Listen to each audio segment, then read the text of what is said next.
বলে তাহলে এখনই এটা ফেলে অন্যটা নেবে। তাই সে কৌশলে মৃধাকে বলল, এই লেহেঙ্গাটা ভীষণ সুন্দর, কিন্তু তোমার গায়ে একদম বেমানান। তুমি বরং এটা রেখে ওই কলাপাতা রঙের লেহেঙ্গাটা দেখতে পারো। আয়ানের কথা শুনে মৃধা এক লাফে উঠে দাঁড়ালো। তারপর লেহেঙ্গাটা হাতে নিয়ে দোকানদারকে তাড়াতাড়ি ওটা প্যাক করে দিতে বলল। আয়ান মনে মনে ভীষণ খুশি হলো, কারণ সেও পিঙ্ক কালারের শেরওয়ানি নিয়েছে। মৃধা এখনো জানে না সে কথা, জানলে কিছুতেই এই লেহেঙ্গাটা নিত না। লাল টকটকে একটা বেনারসি পছন্দ করলো আদ্র আইবার জন্য। আইবাকে বেশ মানাবে এই বেনারসিতে।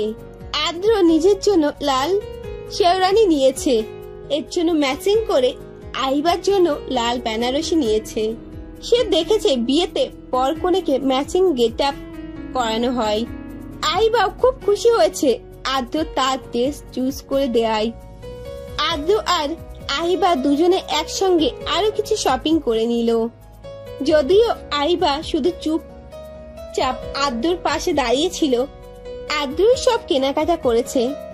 শপিং শেষে আদ্র আইবাকে নিয়ে আফরোজ চৌধুরীর নির্দেশনার মতো চৌধুরী বাড়িতে গেল। এটা তুই কিভাবে করতে পারলি আয়ান? আমার সঙ্গে তুই যেটা করলি সেটা একদম ঠিক করিসনি। এর জন্য তোকে খুব পস্তাতে হবে, দেখে নিস। রাগান্বিত কণ্ঠে কথাটি বলল নায়রা। শপিং মলে মেধা আর আয়ান যখন বের হবে ঠিক তখনই কোথা থেকে আগমন ঘটে নায়রার। সে এসে মেধার দিকে অগ্নি দৃষ্টি নিক্ষেপ করে আয়ানকে এক হাত ধরে টানতে টানতে কিছুটা দূরে নিয়ে যায়। মেধা বোকার মতো তাকিয়ে তাকিয়ে সবটা দেখে। আয়ানও কিছু বলতে পারে না। শত হোক নায়রা তার বেস্ট ফ্রেন্ড। সেই কলেজ লাইফ থেকে বিপদে আপদে সব সময় ছায়ার মতো আয়ানের সঙ্গে রয়েছে সে। কিছুটা দূরে গিয়ে নায়রা আয়ানকে উপরোক্ত কথাটি বক্তব্য করলো। নায়রার কথা শুনে আয়ান বিরক্তিকর মুখভঙ্গি নিয়ে বলল, আমি আবার তোর সঙ্গে কি করেছি? নায়রা দ্বিগুণ জ্বলে উঠল আয়ানের কথাই। সে চিৎকার করে বলল, কি করেছিস বুঝতে পারছিস না? তুই কেন ওই মেয়েটাকে বিয়ে করতে রাজি হচ্ছিস আয়ান? আয়ান এবার রেগে গেল ভীষণ। সেও পাল্টা চেঁচিয়ে বলল, এক কথার কতদিন বলতে হবে তোকে? বারবার এক কথা বলতে বলতে আমি হাঁপিয়ে উঠেছি। আমি তো এটাই বুঝতে পারছি না, আমি মৃধাকে বিয়ে করলে তোর এত প্রবলেম কিসের? নায়রা আয়ানের শার্টের কলার ধরে ঝাঁকিয়ে বলে, because I love you damn it. Nayra এমন উত্তর আয়ান কখনো আশা করেনি। তার এই মুহূর্তে নায়রার প্রতি ভীষণ ঘৃণা হচ্ছে।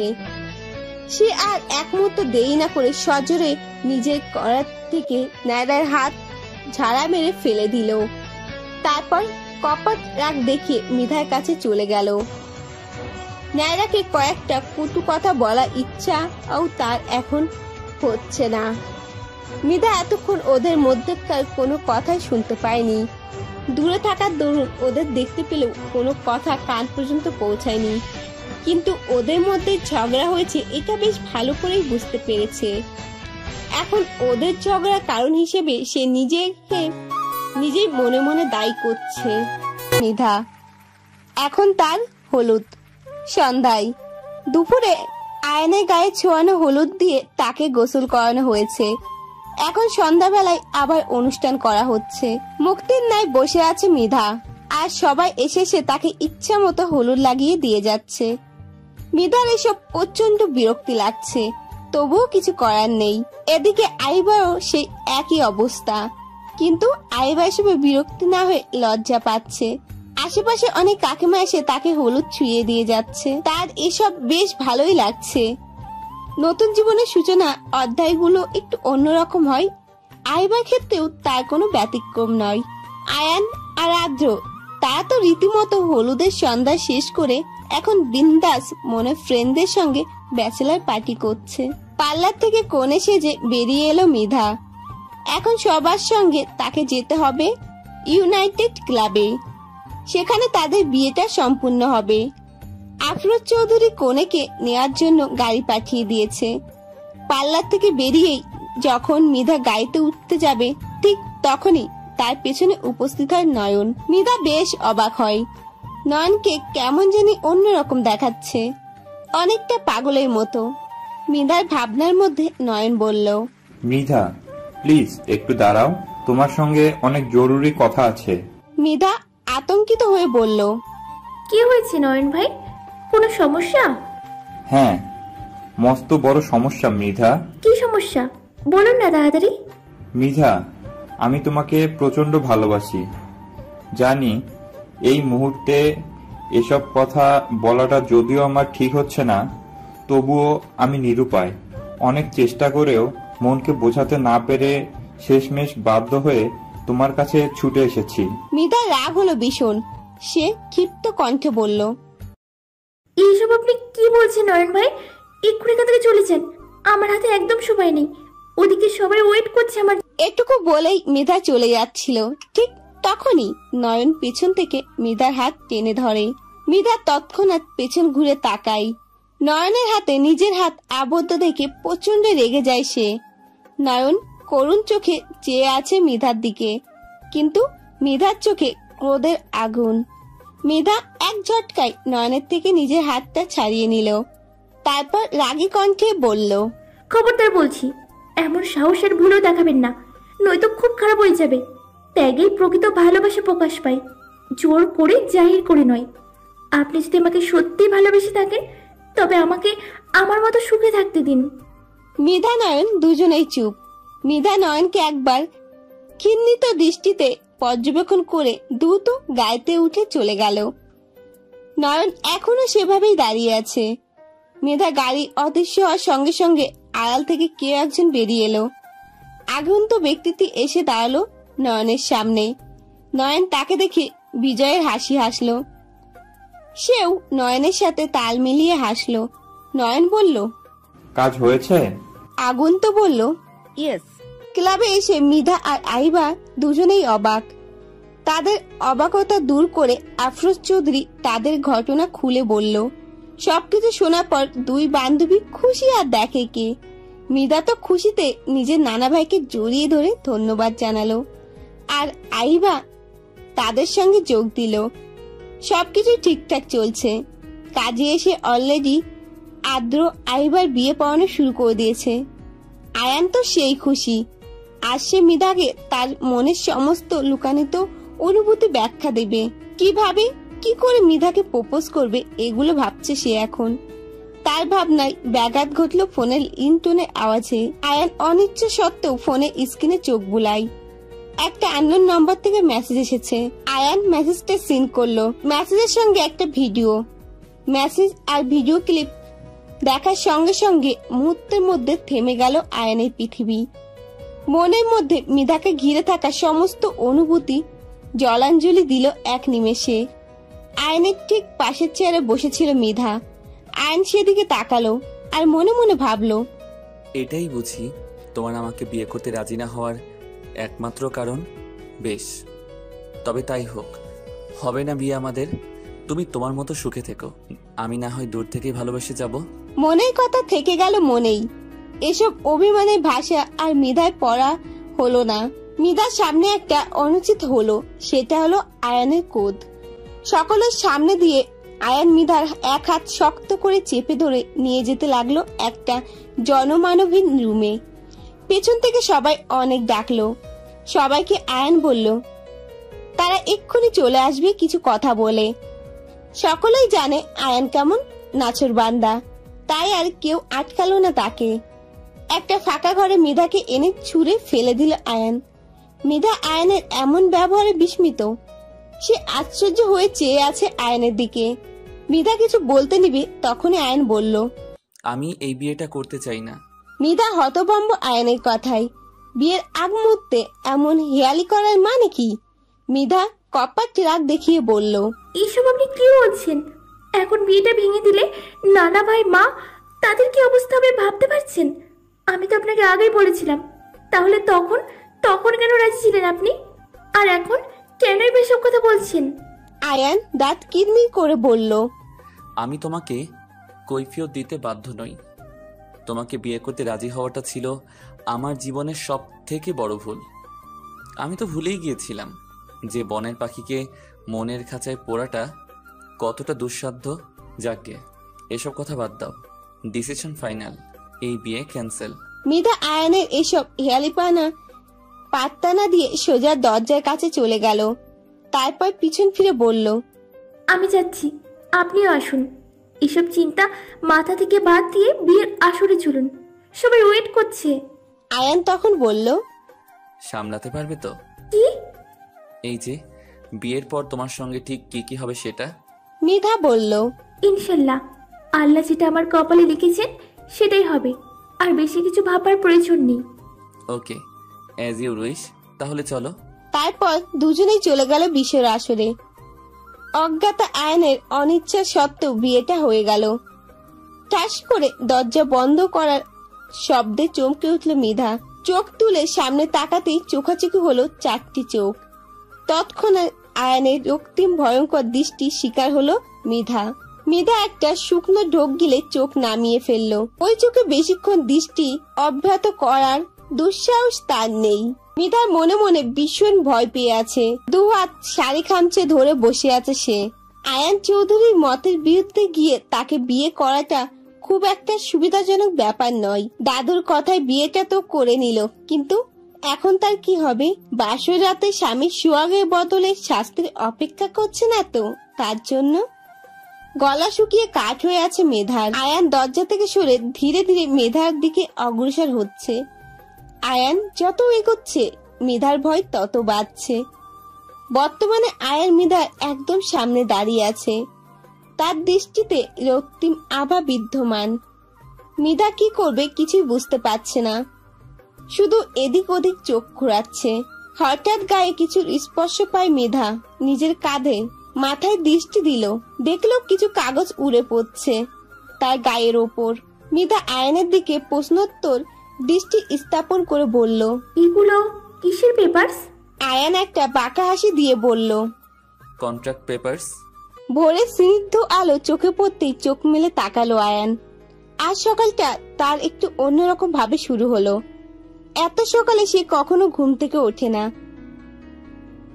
তাই ভোরের আলো গায়ে মাখার সুযোগটাও তার হয় না। আজ অনেকটা স্নিগ্ধ লাগছে তার নিজের কাছে নিজেকে।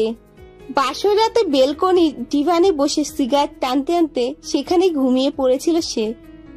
নতুন বউ ঘরে ফেলে সে ব্যালকনিতে রাত কাটিয়েছে। যাচাই বাছাই না করে হুট করে কোনো কিছু বিশ্বাস করে নেওয়া ঠিক নয়, কিন্তু মনের মানুষের কোণে সাজে অন্য পুরুষের হাতে হাত ধরে দাঁড়িয়ে থাকতে দেখলে কোনো পুরুষেরই মাথা ঠিক থাকার কথা না। আয়নের ক্ষেত্রেও ঠিক সেটাই হয়েছে।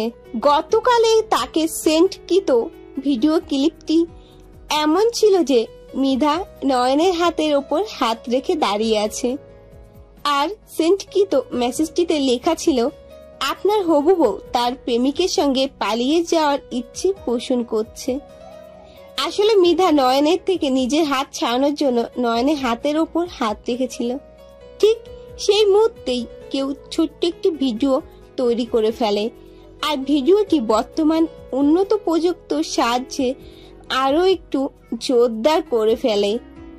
কিন্তু আয়ান সবটা না জেনে এই বিষয়টাকে কেন্দ্র করে আয়ান মৃধার সঙ্গে বিয়ে ভেঙে দিতে চেয়েছিল। মৃধা রাজি না থাকায় সেটা আর সম্ভব হয়নি, তাই 1 বছরের কন্ট্রাক্ট ম্যারেজ করেছে। তবে রাতে যখন সে মৃধাকে কন্ট্রাক্ট পেপার ধরিয়ে দিয়ে বেলকনিতে এসে সিগারেট টানছিল, ঠিক তখনই তার মাথায় আসে কে তাকে এসব পাঠালো। আয়ান ভাবলো এসব তো মিথ্যা হতে পারে। সবকিছু না জেনে মৃধাকে সন্দেহ করা তার ঠিক হয়নি। সে ভাবলো এই ছোট্ট ভিডিও মেসেজকে বিশ্বাস না করে সরাসরি মৃধার সঙ্গে কথা বলবে। যেই ভাবা সেই কাজ। আয়ান তখন সিগারেট ফেলে বেলকনি থেকে ঘরের মধ্যে প্রবেশ করলো। আয়ান কিছু বলতে নেবে, কিন্তু দেখলো মৃধা ঘুমিয়ে পড়েছে। আয়ান আর কিছু বলল না, প্রশ্নোত্তর মন নিয়ে ফিরে গেল ব্যালকনিতে। দেশলাই দিয়ে ধরলো আরো একটি নিকোটিনের ধোয়া হাওয়ায় উড়িয়ে দিতে দিতে তার চোখও ভর করলো ঘুমপড়িরা। অগত্য মনে কোণে অজানা প্রশ্ন নিয়ে সেও পাড়ি জমালো ঘুমের রাজ্যে। আইবার ঘুম ভাঙলো মিষ্টি মধুর আজানের ধ্বনি কর্ণপাত হতেই। আড়মোড়া ভেঙে চোখ খুলল সে। ডান পাশে চোখ পড়তে বলিষ্ঠ পুরুষটিকে দেখে লজ্জায় মিয়ে গেল সে। দুহাত দিয়ে নিজের মুখমণ্ডল আড়াল করল সে। এই পুরুষটি তার স্বামী ভাবতেই এক অন্যরকম ভালো লাগা ছেয়ে যাচ্ছে তার মনে প্রাণে। আবার কিছু মুহূর্ত মনে পড়তেই তার লজ্জারাঙা মুখটি নিমেষেই ঢেকে গেল কালো আধারে। গত রাতে আইবার বাসর রাত ছিল। এই রাতটি নিয়ে প্রতিটি নারীর মতো তার মনেও অনেক স্বপ্ন জেগেছিল। তার স্বামী তাকে ভালোবাসবে, কাছে টানবে, মধুর মধুর আলাপ করবে, এটাই চাই সব নারীরা। আইবাও চেয়েছিল, কিন্তু তার এই স্বপ্ন ধূলিসাৎ করে দিল আদ্র। তাকে শুধু একটা কথা বলল। আইবা যখন আদ্রের ঘরে ঢোকার পর তার পা ধরে তার পায়ে হাত দিয়ে সালাম করলো, তখন আদ্র তাকে তুলে খাটের কোণে বসিয়ে দিল। তারপর নিজে শটান হয়ে দাঁড়িয়ে, ভাইবা, আমার জীবনে কিছু জঘন্যতার কারণে ছোট থেকে এই বিয়ে নামক পুতুল খেলার ঘরটাকে ভীষণভাবে ঘৃণা করি। তবুও দাদুর খুশির জন্য বিয়েটা আমাকে করতে হয়েছে বাধ্য হয়ে। তাই তোমাকে মেনে নেওয়াটা আমার পক্ষে শুধু চেষ্টা করে সম্ভব হচ্ছে না। তবে আমি তোমাকে অস্বীকার করছি তা নয়। তুমি আমাকে কিছুদিন সময় দাও, আমাকে মন থেকে প্রস্তুতি নিতে হবে। ইনশাআল্লাহ একদিন সবকিছু ঠিক হয়ে যাবে। আমার আর 5টা স্বামী স্ত্রীর মতো সংসার করতে পারবো। আদ্রর কথা শুনে আইবা কিছু বলল না, শুধু মাথা নেড়ে সম্মতি জানালো। সে মনে করে আদ্রকে তার সময় দেওয়া উচিত। প্রত্যেকটি মেয়ে যেমন নিজের স্বামীর সঙ্গে মানিয়ে নিতে সময় প্রয়োজন, তেমন ছেলেদেরও কেউ সময় দেওয়া উচিত। সব ছেলেরা তো আর এক হয় না। আদ্র আইবার সম্পর্কে ঘনিষ্ঠতা না থাকলেও আদ্র আইবার সঙ্গে বন্ধুত্বপূর্ণ আচরণ করেছে। তারা এক খাটে দুজন ঘুমিয়েছে, তবে খাটের এপাশ ওপাশ করে। ভোরের আলো গায়ে মাখার পর আয়ান ব্যালকনি ছাড়ার উদ্দেশ্যে রওনা হলো। গত রাতের অসম্পূর্ণ কথাগুলো আজ যে করেই হোক মেধাকে সে বলবেই। সবকিছু মেধার মুখ থেকে না শোনা পর্যন্ত সে কিছুতেই স্থির থাকতে পারছে না। আয়ান ঘরে প্রবেশ করতেই তার চোখ আটকে গেল বিছানায় এলোমেলো ভাবে ঘুমিয়ে থাকা সুন্দরী রমণীর দিকে। ঘুমের প্রকোপে আগোছালো হয়ে রয়েছে মেধার সর্বাঙ্গ। মাথার টিকলি কপাল থেকে সরে অন্য পাশে পড়ে রয়েছে। বেবি হেয়ারগুলি ক্লিপ থেকে বেরিয়ে কপালের উপর পড়ে রয়েছে। হাত পা এদিক সেদিক ছড়িয়ে ছিটিয়ে আছে। সব থেকে বেশি যেটা আয়ানকে আকর্ষণ করছে সেটা হলো মেধার উন্মুক্ত পেট আর পায়ের কাছে কিছু অংশ, যেখান থেকে শাড়ি সরে গিয়ে তার ফর্সা শরীর উন্মুক্ত হয়ে রয়েছে। আয়ান চেয়েও নিজেকে কন্ট্রোল করতে পারছে না। অবাধ্য মন বারবার চাইছে মেধাকে একটু ছুঁয়ে দিতে, কিন্তু না, সবকিছু প্রমাণ না আগ পর্যন্ত সে মেধার নিকটে যাবে না। চোখ বন্ধ করে একটা লম্বা শ্বাস নিয়ে নিজেকে সংযত করে নিল আয়ান। তারপর দ্রুত ওয়াশরুমে চলে গেল ফ্রেশ হতে। নির্লজ্জের মতো আমার দিকে তাকিয়ে না থেকে উঠে ফ্রেশ হয়ে এসো। চোখ বন্ধ অবস্থাতেই কথাটি বলল আদ্র। এদিকে আইবা বেশ অপ্রস্তুত হয়ে পড়ল আদ্রর কথাই। সে মনে মনে ভাবল, লোকটা কি চোখ বন্ধ করে দেখতে পায় নাকি? আদ্র চোখ খুলল। আইবার ভাবনাকে উপেক্ষা করে আদ্র বলল, না, আমি চোখ বন্ধ করে কিছুই দেখতে পাই না, তবে অনুভব করতে পারি। খেয়াল করে দেখলে এমন অনুভব তুমিও করতে পারবে। আইবা অবাক নয়নে বলল, আপনি কি মাইন্ড রিড করতে পারেন নাকি? নয়তো আমার মনের কথা কিভাবে জানলেন? আদ্র উঠে বসলো আইবার পাশে। আইবার চোখের দিকে তাকিয়ে বলল, না, আমি মাইন্ড রিড করতেও জানি না, তবে তোমাকে বলা আমার এই কথার পরিপ্রেক্ষিতে তুমি যে এটাই ভাববে সেটা বোঝাটা কি খুব অস্বাভাবিক ব্যাপার? আইবা মাথা নাড়ালো, যার অর্থ না। আদ্র আইবার ইশারায় দেখে বলল, তাহলে? আইবা বোকার মতো চাহনি দিয়ে উত্তর দিল, কিছু না। আদ্র তারপর তাড়া দেওয়ার সুরে বলল, তাহলে দ্রুত ফ্রেশ হয়ে নিচে যাও। নতুন বউ বেলা করে নিচে নামলে বিষয়টা খারাপ দেখায়। আইবা মুচকি হেসে উত্তর দিল, যাচ্ছি। তার পাশে লাগেজ থেকে একটা শাড়ি নিয়ে ওয়াশরুমে চলে গেল। আইবা চলে যেতেই আদ্র উঠে পড়ল দ্রুত। তার আবার এক্সারসাইজ করার সময় হয়ে গেছে। কিছু প্রয়োজনীয় জিনিস নিয়ে সে ছুটল এক্সারসাইজ রুমে। ঘড়ির কাঁটার দিকে তাকিয়ে আটকে উঠল মেধা। এত লেট তার কখনো হয় না। কেউ তাকে একটিবার ডাক পর্যন্ত দিল না। আজ তার আর তার মা সেই ছোট্ট টিনের জানালায় পর্দা সরিয়ে দেয়নি। আজ কেন স্নিগ্ধ আলো মেধাকে আলিঙ্গন করতে পারেনি? কোথায় সেই টিনের ঘর? মেধা যে ভীষণ মিস করছে তার আগের জীবনটাকে। এমন বিশাল বহুল জীবন তার একদমই পছন্দ নয়। অফিসও লেট হয়ে যাচ্ছে। ঘরের চারদিকে একবার ভালো করে চোখ বুলিয়ে নিল মেধা। না, কোথাও আয়ান নেই। তার মানে মেধা এখন নিশ্চিন্তে ওয়াশরুমে যেতে পারে। আড়মোড়া ভেঙে বিছানা ছাড়ল মেধা। তারপর চলে গেল ওয়াশরুমে ফ্রেশ হতে। ফ্রেশ হয়ে একটা কালো 3 পিস পরে নিল মেধা। তারপর সোজা চলে গেল নিচে। নিচে নেমে দেখলো সবাই ব্রেকফাস্ট টেবিলে বসে আছে, হয়তো তার জন্যই অপেক্ষা করছে। মেধাকে দেখে আফরোজ চৌধুরী একগাল হেসে বললেন, এসো এসো দিদিভাই, তোমার জন্য অপেক্ষা করছিলাম আমরা সবাই। মেধা অপরাধের ন্যায় জবাব দিল, সরি, আমার জন্য সবাইকে অপেক্ষা করতে হলো। আসলে জায়গা পরিবর্তন এমনটা হয়েছে, নয়তো আমি ভোরে উঠে যেতাম। আফরোজ চৌধুরী বললেন, ইটস ওকে দিদিভাই, কোনো সমস্যা নেই, তোমার যখন ইচ্ছে তুমি তখনই উঠবে। মেধা আফরোজ চৌধুরীর কথাই সায় দিয়ে কিঞ্চিত হাসলো। তারপর মধ্যর পাশে চেয়ারটায় বসে পড়ল। মেধা খেয়াল করলো মধ্য মিটমিটিয়ে হাসছে। মেধা সন্দিহিত চোখে মধ্যকে বলল, কি রে, এভাবে হাসছিস কেন? মেধা তৎক্ষণাৎ চুপ হয়ে গেল। গম্ভীর কণ্ঠে বলল, কই হাসছি না তো। মেধা রাগী দৃষ্টি নিক্ষেপ করে বলল, বলবি নাকি মার খাবি? মেধা আমতা আমতা করতে করতে বলল, আয়ান ভাইয়া তো তোমাকে চোখে হারাতে দেখছি, সেই থেকে দেখছি খাওয়া দাওয়া বাদ দিয়ে তোমাকে চোখ দিয়ে গিলে খাচ্ছে। কথাটা বলেই মধ্য জোরপূর্বক হেসে ফেলল। মেধা রাগী দৃষ্টিতে মধ্যকে ইশারাতে চোখ রাঙালো। মেধার চোখের ইশারায় মধ্য চুপ করে খেতে শুরু করলো। মধ্যকে খাওয়ার ব্যস্ততা দেখে মেধার দৃষ্টি দিল একবার আয়নের দিকে। আয়ান এতক্ষণ মেধার দিকে তাকিয়েছিল। মেধা তাকাতেই আয়ান চলজলদি তার দৃষ্টি সরিয়ে নিয়ে খাবারে মনোযোগ দিল। মেধা লক্ষ্য করলো ব্যাপারটা, কিন্তু কিছু বলল না। সে খুব ভালো করেই জানে আয়ানের সঙ্গে কথাই পারবে না, তাই আপাতত তার আয়ানের সঙ্গে কথা বলার কোনো ইচ্ছা নেই। অজ্ঞাত মেধাও খেতে আরম্ভ করলো। এদিকে আয়ানের ভেতরে ভেতর ভীষণ অস্থির হচ্ছে। মেধা সেই উন্মুক্ত শৈলের অংশবিশেষ, তার কল্পনা এখনো দৃশ্যমান। ভুলতে চেয়েও ভুলতে পারছে না সে। আর এখন এই কালো ড্রেসে মেধাকে কোন সিদ্ধ অপসরীর সঙ্গে তুলনা করতে ইচ্ছা করছে তার। ভালোবাসার মানুষটি এত কাছে পেয়েও তার থেকে দূরে থাকার কষ্টটা হাড়ে হাড়ে টের পাচ্ছে আয়ান।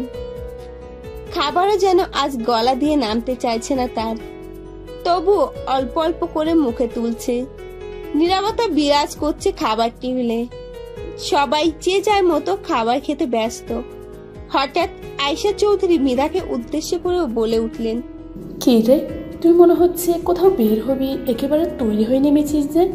মেধার স্বাবলম্বীন উত্তর, অফিসে যেতে হবে না। মেধার কথায় উপস্থিত সবাই চমকে উঠল। মেধা এখনো চাকরি করবে, তা আবার নিজেদের অফিসে, এটা কেউ মানতে পারছে না।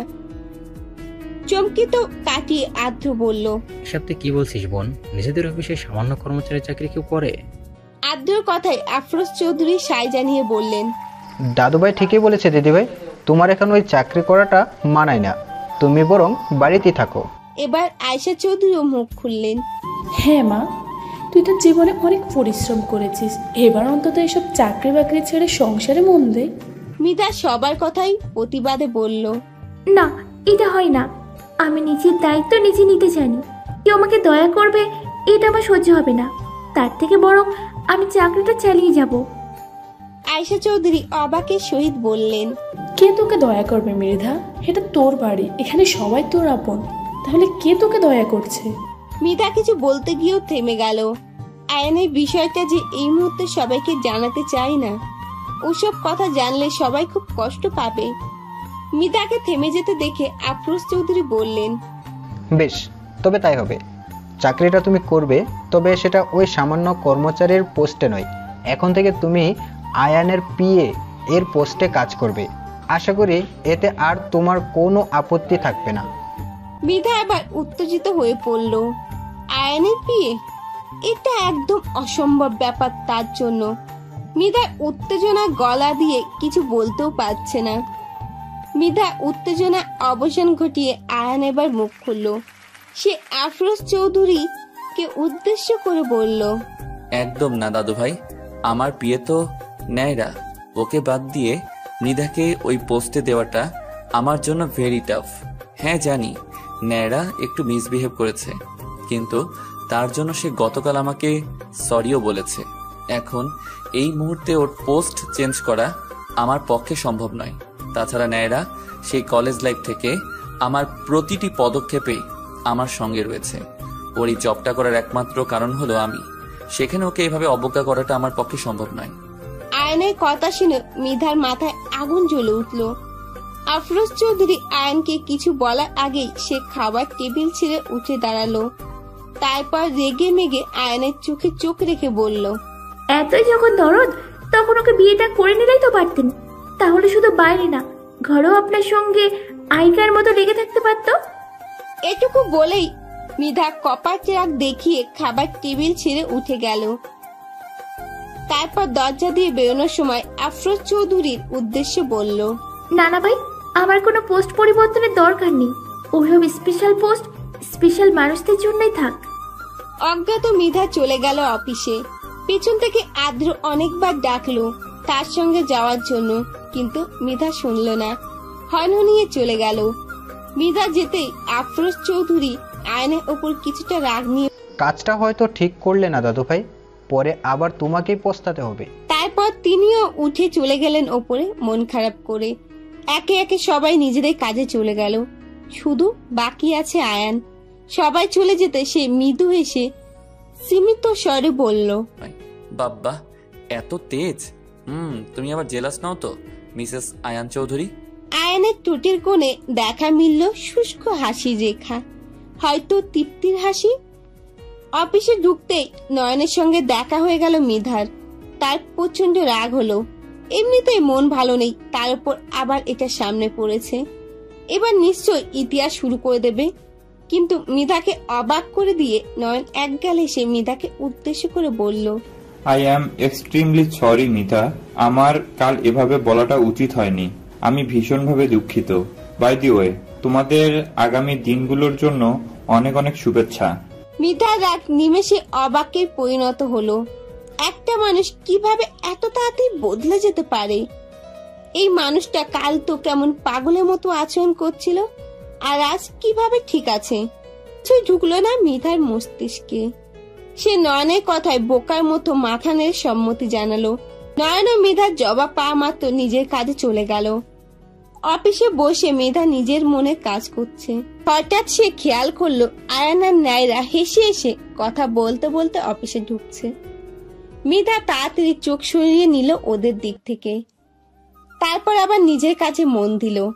কিন্তু ওই যে বলে না বেহায়া মন, বরংবর সেদিকেই দৃষ্টিপাত করছে।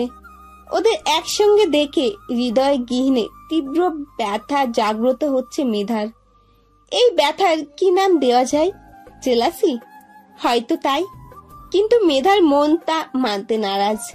মনের সঙ্গে যুদ্ধ করে সে নিজেকে বোঝালো আয়নের সঙ্গে তার বিয়েটা শুধুমাত্র একটা কন্ট্রাক্ট ম্যারেজ। 1 বছর পর তাদের দুজনের রাস্তা ভিন্ন। তাই আয়ান কি করলো, কার সাথে মিশলো, এটা তদারকি করার অধিকার মেধার নেই। মৃধা নিশ্চুপ চাউনি দৃষ্টি এড়ালো না আয়ানের, কিন্তু সেদিকে পরোয়া না করে নায়রাকে নিয়ে সোজা ভেতরে চলে গেল সে। দিকে নায়রা যাওয়ার আগে পেছনে ফিরে মেধার দিকে তাকিয়ে এক বিশ্বজয়ের হাসি দিয়ে চলে গেল। এই হাসিতে মেধার মনে অজানা আতঙ্কের বীজ বহন শুরু হলো। না চাইতেও কিছু অনিশ্চিত চিন্তা তাকে গ্রাস করতে লাগলো ক্রমাগত। তোমার জন্য এ সব কিছু হয়েছে। তুমি নিশ্চয়ই কাজটা ঠিক মতো করতে পারোনি, নয়তো আয়ান কিভাবে মৃধাকে বিয়ে করে? আরে আরে রিল্যাক্স, এত ব্যস্ত হচ্ছ কেন? সবে তো কলির সন্ধে।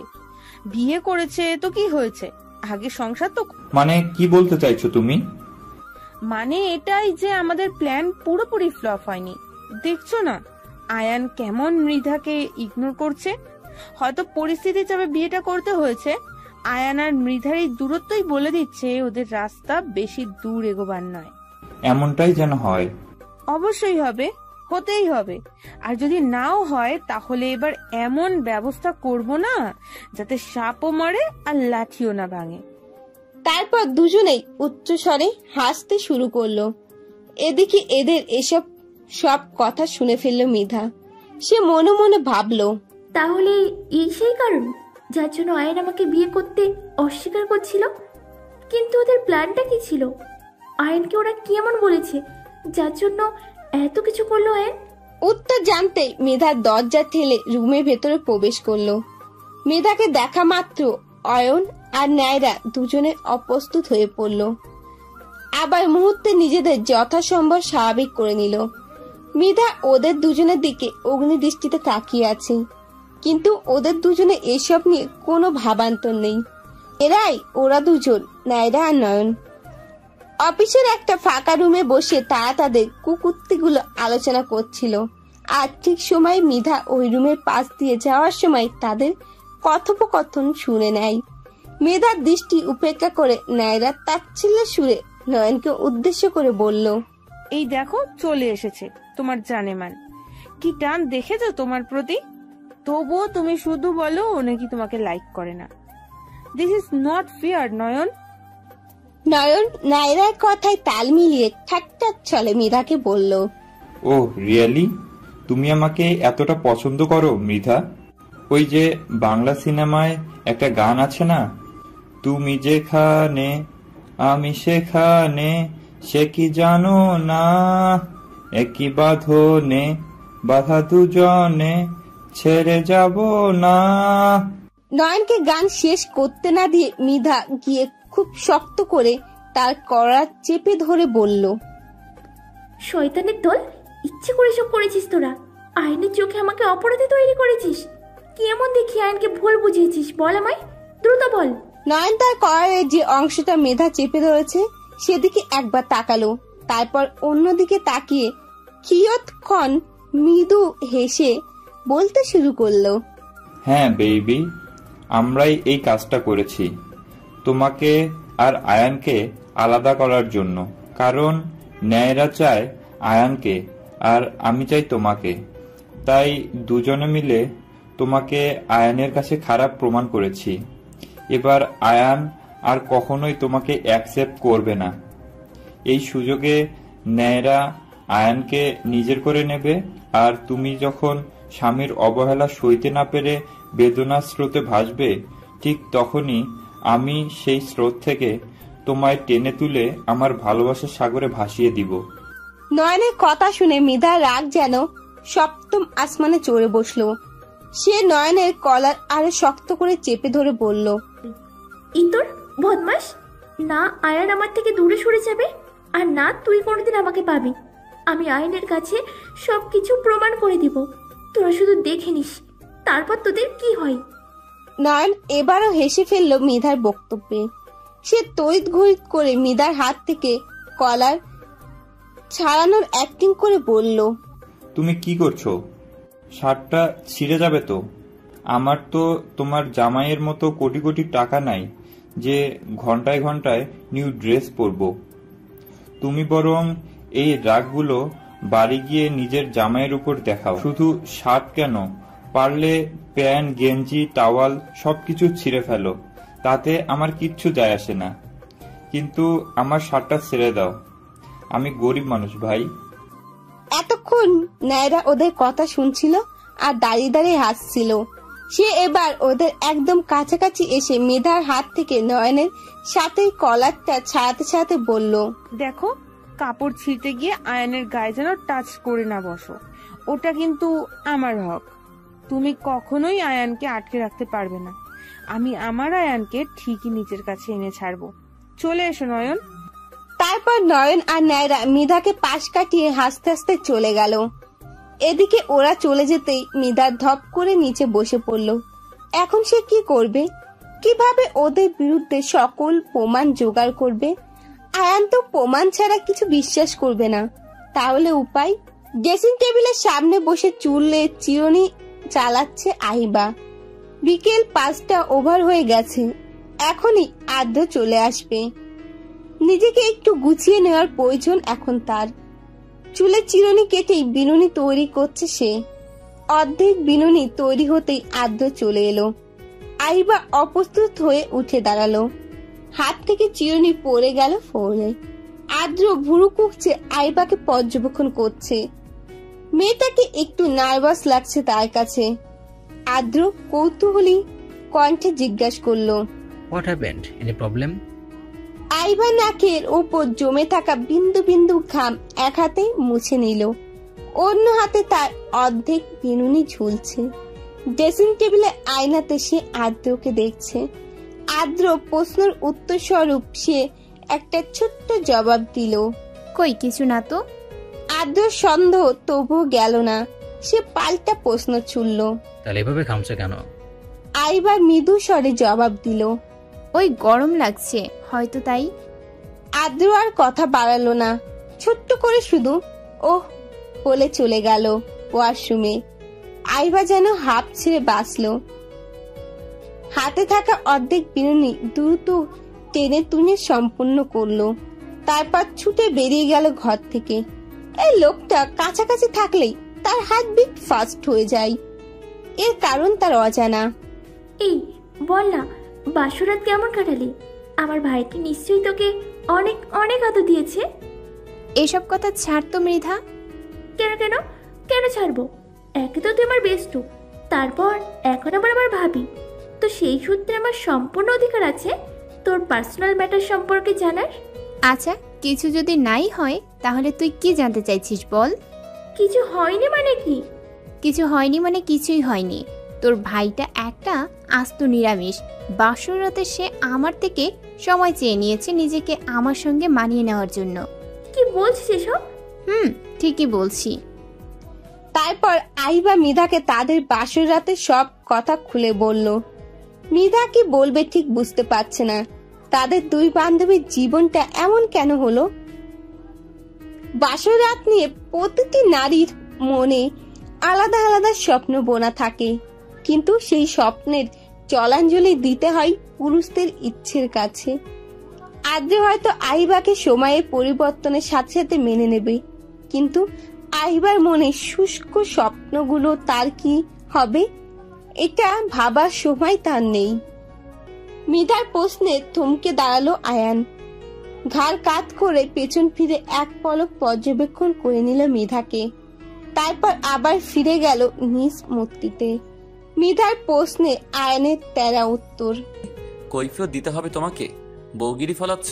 মৃধার টাসটি খেয়ে গেল, অপ্রস্তুত কণ্ঠে আমতা আমতা করে বলল, না তেমন কিছু নয়, আসলে মা বলছিল আপনার কথা, এই জন্য বললাম। আয়ান ছোট্ট করে উত্তর দিল, ও আচ্ছা তাহলে আসি, নায়রা ওয়েট করছে আমার জন্য। আয়ান চলে গেল দ্রুত। পেছন ফিরে মৃধার করুণ মুখশ্রী দেখার সময় তার আর হলো না। আয়ান চলে যেতে মৃধা বিষণ্ণ মনে দৌড়ে চলে গেল ব্যালকনি, যেখান থেকে আয়ানের বাড়ি থেকে বিদায় মুহূর্ত দৃশ্যমান। আয়ান বাড়ি থেকে বের হতেই নায়রা এসে তাকে জাপটে ধরে কি কি যেন বলতে লাগলো। এই দৃশ্য চক্ষুচর হলো না মৃধার, বুকের মধ্যে তীব্র ব্যথা সঞ্চয় হলো তার। তবুও দেখা ছাড়া আপাতত তার কাছে কোনো অপশন নেই। এদিকে আয়ানের বিরক্তি লাগছে প্রচুর। অন্য সময় হলে এতক্ষণ নায়রাকে কড়া কিছু কথা শুনিয়ে দিত সে, কিন্তু এখন পরিস্থিতি অন্যরকম। কারণ চুপিসারে সেও প্রিয়সীর মায়াভরা মুখের স্নিগ্ধতা দেখতে মিস করেনি। সামনে যতই মেধাকে জেলাস ফিল করানোর জন্য নায়রাকে সায় দিক, কিন্তু অন্তরস্থলে তো শুধুই মৃধার বসবাস। দেখা যাক এই জেলাসির খেলা কে জেতে আর কে হারে। মাথা কি খুব ব্যথা করছে? আমি কি একটু টিপে দেবো তাহলে? আহিবার উদ্বিগ্ন কণ্ঠে প্রশ্ন শুনে আদ্র এক পলক তার দিকে তাকিয়ে আবার চোখ বন্ধ করে নিল। তারপর কিছুক্ষণ পরে মৃদু স্বরে বলল, না থাক, কাজের প্রেশার পড়লে আমার এমনই হয়ে থাকে। এটা নিয়ে টেনশনের কিছু নেই, তুমি বরং শুয়ে পড়ো। আদ্রের কথায় অস্থিরতা যেন দ্বিগুণ বেড়ে গেল আদিবার। লোকটা এমন কেন? কি হতো যদি মাথায় একটু টিপে দিত? নিজের শান্তির জন্য না হোক, তার শান্তির জন্য হলেও তো পারত সম্মতি দিতে। লোকটা কি তাকে একটু বোঝে না? তার বেদনা যে দ্বিগুণ রক্তক্ষরণ হয় আদিবার মনে। কবে বুঝবে এই লোকটা তাকে? আদৌ কি বুঝবে কখনো? মারাত্মক যন্ত্রণা সহ্য করে আদ্র ঘুমানোর চেষ্টা করছে। ঘুমটা ঠিকভাবে হলে মাথা ব্যথাটা অনেকটা কমে যাবে। এদিকে বিছানায় শুয়ে এপাশ ওপাশ করে ছটপট করছে আহিবা। মনে হচ্ছে পেন আদ্রর নয়, তার হচ্ছে। শত চেষ্টা করেও মনের কোণে শান্তি খুঁজে পাচ্ছে না সে। তীব্র ব্যথার মাঝেও আদ্রর মনে কোণে দেখা মিলল এক চিলতে সুখ। যাই হোক তো, অন্তত তার কষ্টায়িত হচ্ছে। তার যন্ত্রণায় কারোর তো ব্যথা অনুভূতি হচ্ছে। কেউ তো বারবার খেয়াল রাখছে তার, কেউ তো করছে টেক কেয়ার। এত পার মধ্যেও মনে কোণে আরো একটি প্রশ্ন এসে বারবার হানা দিচ্ছে তার। এই অনুভূতি সারা জীবন থাকবে তো এমন, নাকি ভেঙে চুরে চুরমার হয়ে যাবে? আবার পুনরাবৃত্তি ঘটবে না তো সেই ঘটনা? এমন হলে আদ্র একেবারে চিরতরে নিঃশেষ হয়ে যাবে। ড্রেসিং টেবিলে ফুলদানিটা ঠিকঠাক করে গুছিয়ে রাখছিল মেধা। আকাশে প্রচন্ড মেঘ করেছে। মেঘগুলোর রং বেশ রক্তিম। মুরব্বীরা বলেন এমন রক্তরাঙা মেঘ জমলে নাকি ঝড় হওয়ার সম্ভাবনা থাকে। আয়ানের জন্য ভেতরে ভেতরে টেনশনে শেষ হয়ে যাচ্ছে সে। একে তো নায়রার সঙ্গে বেরিয়েছে, তারপর আবার এই আশঙ্কাজনক রাত। টেনশন যেন ক্রমাগত বেড়েই চলেছে তার। বরংবার শুধু ঘড়ি কাটায় চোখ বুলাচ্ছে সে। রাত 11টা নাগাদ ঘরে প্রবেশ করলো আয়ান। নিধার চিন্তার মাত্রায় আয়ান আসতেই কিছুটা কমে গেছে, কিন্তু আয়ানের ভাব লক্ষণ তার কাছে সুবিধা ঠেকছে না। কেমন জানি অন্যরকম দৃষ্টিতে তাকিয়ে আছে মেধার পানে। মেধার ভীষণ অস্বস্তি হচ্ছে। আয়ানের চোখের দৃষ্টি শান্ত, ওই শান্ত চোখের মাঝেও লুকিয়ে আছে কিছু চাওয়া। মেধা খুব সহজে আয়ানের দৃষ্টির মানে বিয়ে করে ফেলতে সক্ষম হলো। আয়ান হঠাৎ ধুম করে দরজা লাগিয়ে দিল। দরজার শব্দে মেধার আত্মা কেঁপে ওঠা উপক্রম। দরজা আটকাতেই আয়ান ডুলুডুলু পায়ে একটু একটু করে মেধার দিকে অগ্রসর হচ্ছে। আয়ান হাঁটার গতিবিধি এবং চোখের রক্তবর্ণ ধারণ দেখেই মেধা খুব সহজে বুঝে গেল আয়ান ড্রাঙ্ক। অজানা ভয়ে মেধার বুক দুরুদুরু করছে। মেধার মন বলছে তার এখন এখান থেকে পালানো উচিত, কিন্তু তার পা অবশ হয়ে আছে। বিন্দু মাত্র নড়বার শক্তি তার নেই। আয়ান যখন মেধার খুব কাছাকাছি, প্রায় ঠিক তখনই মেধার প্রবল চেষ্টার পর এক ছুটে পালাতে চাইল সেখান থেকে, কিন্তু তার আগেই আয়ান তাকে আটকে রেখে দিয়েছে নিজের বাহু ডোরে। মেধার গলা কাটা মুরগির ন্যায় ছটপট করতেছে আয়ান থেকে ছাড়া পাওয়ার জন্য, কিন্তু আয়ান সে তো নিজের কাজে অটুট। মেধার ছটপটানি বন্ধ হচ্ছে না দেখে আয়ান বেজায় রাগ হচ্ছে। সে একবার সজোরে ছুঁড়ে মেরে মেধাকে বিছানার উপর ফেলে দিল। তারপর নিজেও চড়ে বসলো মেধার উপর। আয়ান নিজের দুহাত মুষ্টি বন্ধন করে নিয়ে বিছানার সঙ্গে চেপে ধরল মেধার হাত জোড়া। মেধা যেন এবার বাকহারা, সর্বশক্তিহারা। মেধার ছটফটানি বন্ধ হয়ে গেছে মুহূর্তেই। আয়ান সেটা দেখে মৃদু হেসে মেধার কানের কাছে এসে মুখ নিয়ে বলল, গুড গার্ল। তৎক্ষণাৎ আয়ানের মুখ থেকে মাদকের বিশ্রী গন্ধ ভেসে মেধার নাকে গিয়ে ঠেকলো। ওই গন্ধে মেধার বমি হওয়ার উপক্রম। ব্যাস, মেধার ধ্যান ভাঙতেই এটুকুই যথেষ্ট ছিল। কোনো মিষ্টি মধুর উষ্ণ আলিঙ্গনে ঘুমিয়েছিল আহিবা। আজানের ধ্বনি কর্ণপাত হতেই চোখ মেলে তাকালো সে। চোখ খুলতে ভীষণভাবে অবাক হলো সে, সাথে লজ্জাও পেল। আদ্রর বুকের মধ্যে মুখ লুকিয়ে ঘুমিয়ে আছে সে এতক্ষণ। ভাবা যায় এসব? লজ্জায় লাল বেগুনি নীল হতে লাগলো তার মুখশ্রী। সে মনে মনে ভাবল, কতটা বেহায়া হয়ে যাচ্ছে সে দিন দিন। বেহার মতো সে নিশ্চয়ই নিজের থেকে লোকটার কাছে গিয়েছিল, কিন্তু আইবা হয়তো একটু খেয়াল করলে বুঝতে পারতো বেহার সে নয়, আদ্র হয়েছে। কারণ সে আদ্রর কাছে নাই, বরং আদ্র তার জায়গায় এসে তাকে জড়িয়ে ঘুমিয়েছিল। নিজেকে হাজারটা গালাগালি দিতে দিতে বিছানা থেকে নেমে সে চলে গেল ওয়াশরুমে ফ্রেশ হতে। বিষণ্ণ মন ছোট ছোট পদচার বেলকনি দিয়ে অগ্রসর হচ্ছে মৃধা। শরীরটা ভীষণ খারাপ তার, মাথা প্রচন্ড যন্ত্রণা হচ্ছে, চোখ জোড়া অসম্ভব ফোলা। হয়তো সারা রাত কান্না করার ফলে এমনটা হয়েছে। আয়ান তাকে এতটা অবিশ্বাস করে এটা সে কখনো ভাবেনি। এই সামান্য কারণে আয়ান তাকে প্রত্যাখ্যান করেছে। সবকিছু না জেনে শুনে এইভাবে অন্যের কথায় নিজের ভালোবাসাটাকে অবিশ্বাস করাটা তার, আর যাই হোক, অন্তত ভালোবাসা বলা চলে না। মৃধা নিজের মনে শপথ করে নিল সে আর কখনো আয়নের কাছে কিছু প্রমাণ করতে চাইবে না। কি হবে প্রমাণ দিয়ে? যে ছেলে ভালোবাসায় বিশ্বাস নেই তাকে কিসের প্রমাণ দেবে মৃধা? এখনো যদি সে আয়নের আয়ত্তে চলাফেরা করে তাহলে নিজের বিবেকের কাছে চরম মাত্রায় পরাজিত হতে হবে তাকে। কিন্তু মৃধা সেটা কখনো করতে পারবে না। গত রাতে আয়ান নেশা করে মৃধাকে সেই ভিডিও সহ সেদিনকার সমস্ত ঘটনা খুলে বলেছে। মৃধা প্রথমে ভীষণ ভয় পেয়ে গিয়েছিল, কারণ সে ভেবেছিল আয়ান তার সঙ্গে স্বামীর অধিকার ফলাতে চায়। কিন্তু না, সেই মুহূর্তে আয়ান তাকে অবাক করে দিয়ে বাচ্চাদের মতো কান্না করতে শুরু করে দেয়। মৃধার হাত জোড়া তখন আয়ানের দু হাতে আবদ্ধ, আর আয়ানের মুখ মৃধার গলার মাঝ বরাবর অবস্থানকৃত। আয়ানের এমন কান্নার মানে মৃধা কিছু বুঝতে পারছিল না। পরক্ষণেই আয়ানকে জিজ্ঞেস করলে সে নেশার ঘরে সবটা স্বীকার করে নেয় মৃধার কাছে। স্বীকার করে নেয় মৃধাকে ঘিরে শুরু থেকেই তার লুকায়িত অনুভূতির কথা এবং বিয়ের দিন ঘটে যাওয়া ঘটনা। তারপর ওইভাবেই মৃধার শরীরের ওপর নিজের সমস্ত ভর ছেড়ে দিয়ে পাড়ি জমায় ঘুম রাজ্যে। মৃধার চোখে ঘুম নেই, সে শুধু একটা কথাই ভাবছে, এত ভালোবাসার পরেও একটা মানুষ কিভাবে পারে এত সহজে অবিশ্বাস করতে, তাও আবার সামান্য একটি ভিডিও ক্লিপের ওপর নির্ভর করে। আইবা মৃধার বেস্ট ফ্রেন্ড হওয়ার সপক্ষে আগে থেকেই মধ্যের সাথে ভালোভাবে সম্পর্ক ছিল। মৃধার মতো আইবাকেও মধ্যর বোন এর মতো ভালোবাসতো। এই বাড়িতে এসে মৃধার সাথে সাথে আইবাকেও সারা জীবনের জন্য একত্রে পেয়ে মধ্য অনেক খুশি হয়েছে। আজ মধ্যর এইচএসসির পরীক্ষার রেজাল্ট বের হবে। মধ্য আপাতত অনেকটা নার্ভাস। সে জানে তার পরীক্ষা ভালো হয়েছে, তবুও চিন্তা কিছুতেই কমছে না।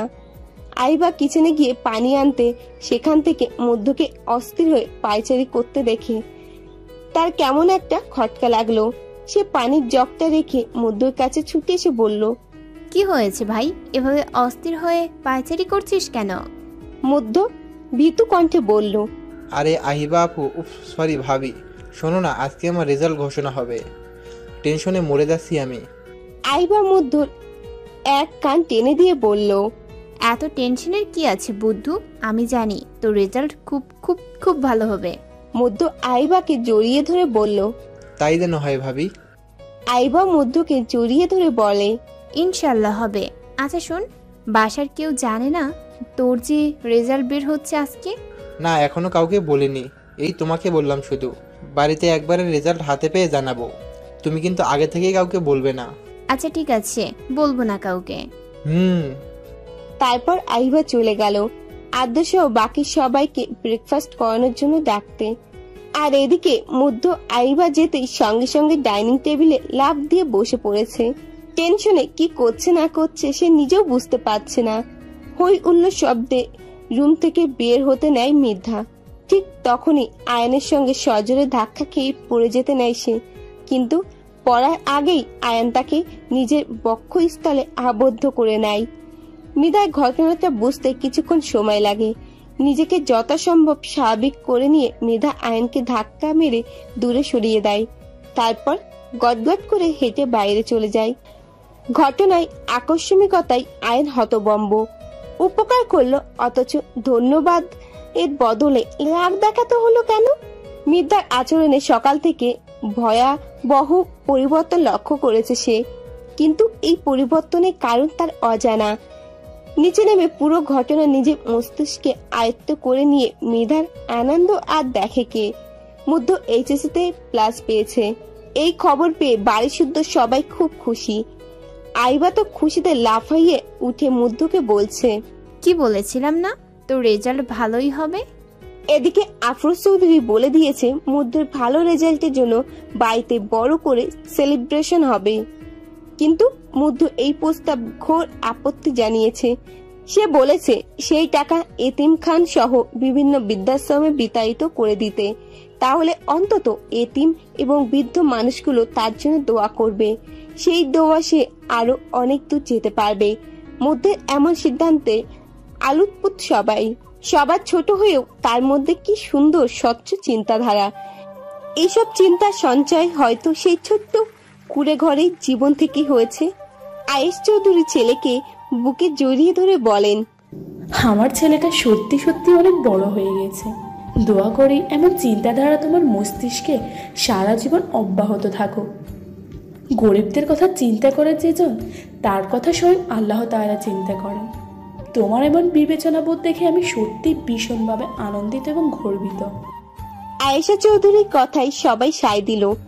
তবুও একদম কিছু হবে না সেটা হয় না। আদ্র বলল, আজ রাতে খাওয়া দাওয়ার মেনুটা কিছুটা চেঞ্জ করা হবে। আপাতত এটাকে আমার সেলিব্রেশন বলে ধরে নিতে পারি।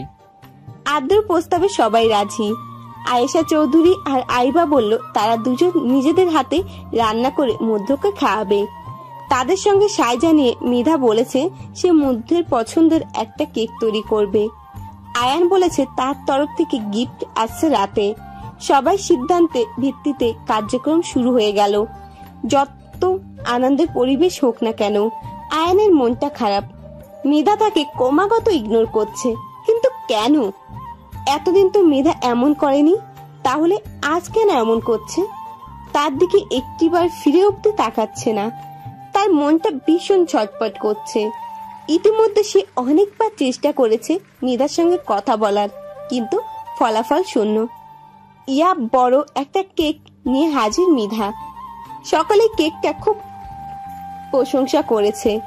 এদিকে আইবা মধ্যের জন্য তৈরি করেছে কিছু পদের পিঠা, মিষ্টি। আয়েশা চৌধুরীর ছেলের পছন্দের সমস্ত খাবারের পদ আর সেই সঙ্গে পায়েস রেঁধেছেন। আয়ান আর আদ্র গিফট নিয়ে হাজির হয়েছে। তাদের একমাত্র ছোট ভাইয়ের সেলিব্রেশন বলে কথা, তবে সবার খাবার ঘরোয়া পদ্ধতিতে তৈরি। এই সেলিব্রেশন মূল আকর্ষণ একটাই, সবকিছু তৈরি। ঠিক কেক কাটার জন্য প্রস্তুত মধ্য। মিথ্যা পাশে দাঁড়িয়ে মিথ্যার তৈরি কেকটা কাটতে চলেছে মধ্য। সবে মাত্র মোমবাতিগুলো নিভিয়েছে সে। তারপর যখন কেকটা ছুরি চালাতে যাবে, ঠিক সেই সময় কেউ আয়ান বলে জোরে ডেকে উঠে। সবার দৃষ্টি মুহূর্তে চলে যায় সদর দরজা। আগমনে বিরক্তি রেশ উপস্থিত সবার মুখে। আয়ানও মনে মনে ভীষণ বিরক্তি, কিন্তু মুখে প্রকাশ করছে না। সবাইকে স্তব্ধ দেখে নায়রা প্রশ্ন করলো, কি হলো? এইভাবে চুপ মেরে গেলি কেন সবাই? আর এখানে আমাকে বাদ দিয়ে কিসের সেলিব্রেশন হচ্ছে শুনি? আয়ান হেসে জবাব দিল, আজ আমাদের মুগ্ধের রেজাল্ট বেরিয়েছে। মাশাআল্লাহ, ভাই আমার খুব ভালো রেজাল্ট করেছে, সেটারই ছোট্ট সেলিব্রেশন হচ্ছে আর কি। তাই বলে আমাকে বাদ দিয়ে? This is not fair. Ayaan, okay sorry, এবার আয় তো, লেট হয়ে যাচ্ছে তো। হ্যাঁ হ্যাঁ আসছি। অনিচ্ছা সত্ত্বেও সবাই নায়রাকে এই খুশি মুহূর্তে সামিল করতে বাধ্য হলো। সব থেকে বেশি যার নায়রার প্রতি অনীহা সে আর কেউ নয়, সে হলো আমাদের মেধা। তার অবশ্য সবচেয়ে বড় কারণ হলো নায়রা গিয়ে আয়নের সঙ্গে চিপকে দাঁড়িয়েছে। কি দরকার আছে অন্যের বরের সাথে এত ঘেঁষাঘেঁষি করার? নিচে একটা বর তৈরি করে তার সঙ্গে চিপকে থাক না। কে মানা করেছে তোকে? ডাইনি একটা, রাক্ষসী, আমার বরটাকে হজম করার ধান্দা। এমনও হাজারটা গালাগালি মনে মনে নায়রাকে উদ্দেশ্য ছুড়ে দিচ্ছে মেধা। কেক কেটে সবাইকে কেক খাওয়ানোর পালা শেষ। সবাই মেধার তৈরি কেকের অনেক প্রশংসা করছে, শুধু আড়ালে মুখ ভেঙচি কেটেছে নায়রা। তার মতে কেকটা খুবই চিপ হয়েছে, আরো স্ট্যান্ডার্ড হওয়া উচিত ছিল। সবাই মিলে এখন আড্ডা দিচ্ছে ড্রয়িং রুমে। নায়রা এখনো আয়ানের পাশ ঘেঁষে চিপকে আছে। মৃধা ওদের থেকে কিছুটা দূরে দাঁড়িয়ে আছে। আইবা নায়রাকে সেইভাবে চেনে না, তবু তার কাছে ওকে কেমন অসহ্য লাগছে। তার মনে হচ্ছে মেয়েটা একটু বেশি বেহা, নয়তো অন্যের বরের কোলে ঘেঁষে বসার কি আছে। মনের সন্দেহ মনেই রেখে দিয়ে আড্ডায় মন দিল সে। সবাই মিলে আয়ানকে চেপে ধরেছে একটা গান গাওয়ার জন্য। অবশেষে সবাই রিকোয়েস্টে আয়ান সুর তুলেছে গিটারে। রুমের চারপাশে নিস্তব্ধতা, মাঝখানে গিটারে টুংটাং আওয়াজ। যতবার গিটারের আওয়াজ উঠছে ঠিক ততবার মৃধার বক্ষ স্তরে কেঁপে কেঁপে উঠছে। পরমবার মনে হচ্ছে এই গিটারের সুর শুধু তার নামে উঠেছে। সত্যি কি তাই? এক ভিলেন মুভির বাঞ্জারা গানটি গাইলো আয়ান। পুরোটা সময় আয়ান শুধু মেধার চোখে নিজের দৃষ্টি আবদ্ধ রেখেছিল। দুজন কেমন একটা ঘোরে ডুবেছিল সেই সময়। এই দৃশ্য দেখে হিংসায় জ্বলে পুড়ে ছারখার হয়ে যাচ্ছিল নায়রার হৃদয়। করতালির আওয়াজে ধ্যানভঙ্গ হয় আয়ানের। মৃধাও এতক্ষণ তার দৃষ্টি সরিয়ে নিয়েছে। সবাই আয়ানের গানে প্রশংসায় পঞ্চমুখ, শুধু নিস্তব্ধ মৃধা। মৃধাকে চুপ থাকতে দেখে মধ্য বলল, কি হলো আপনি? আমার ভাইয়ের গানটা কেমন লেগেছে বলো বলো। মৃধা অপ্রস্তুত হয়ে বলল, কি বলবো, ভালোই ছিল নিশ্চয়ই।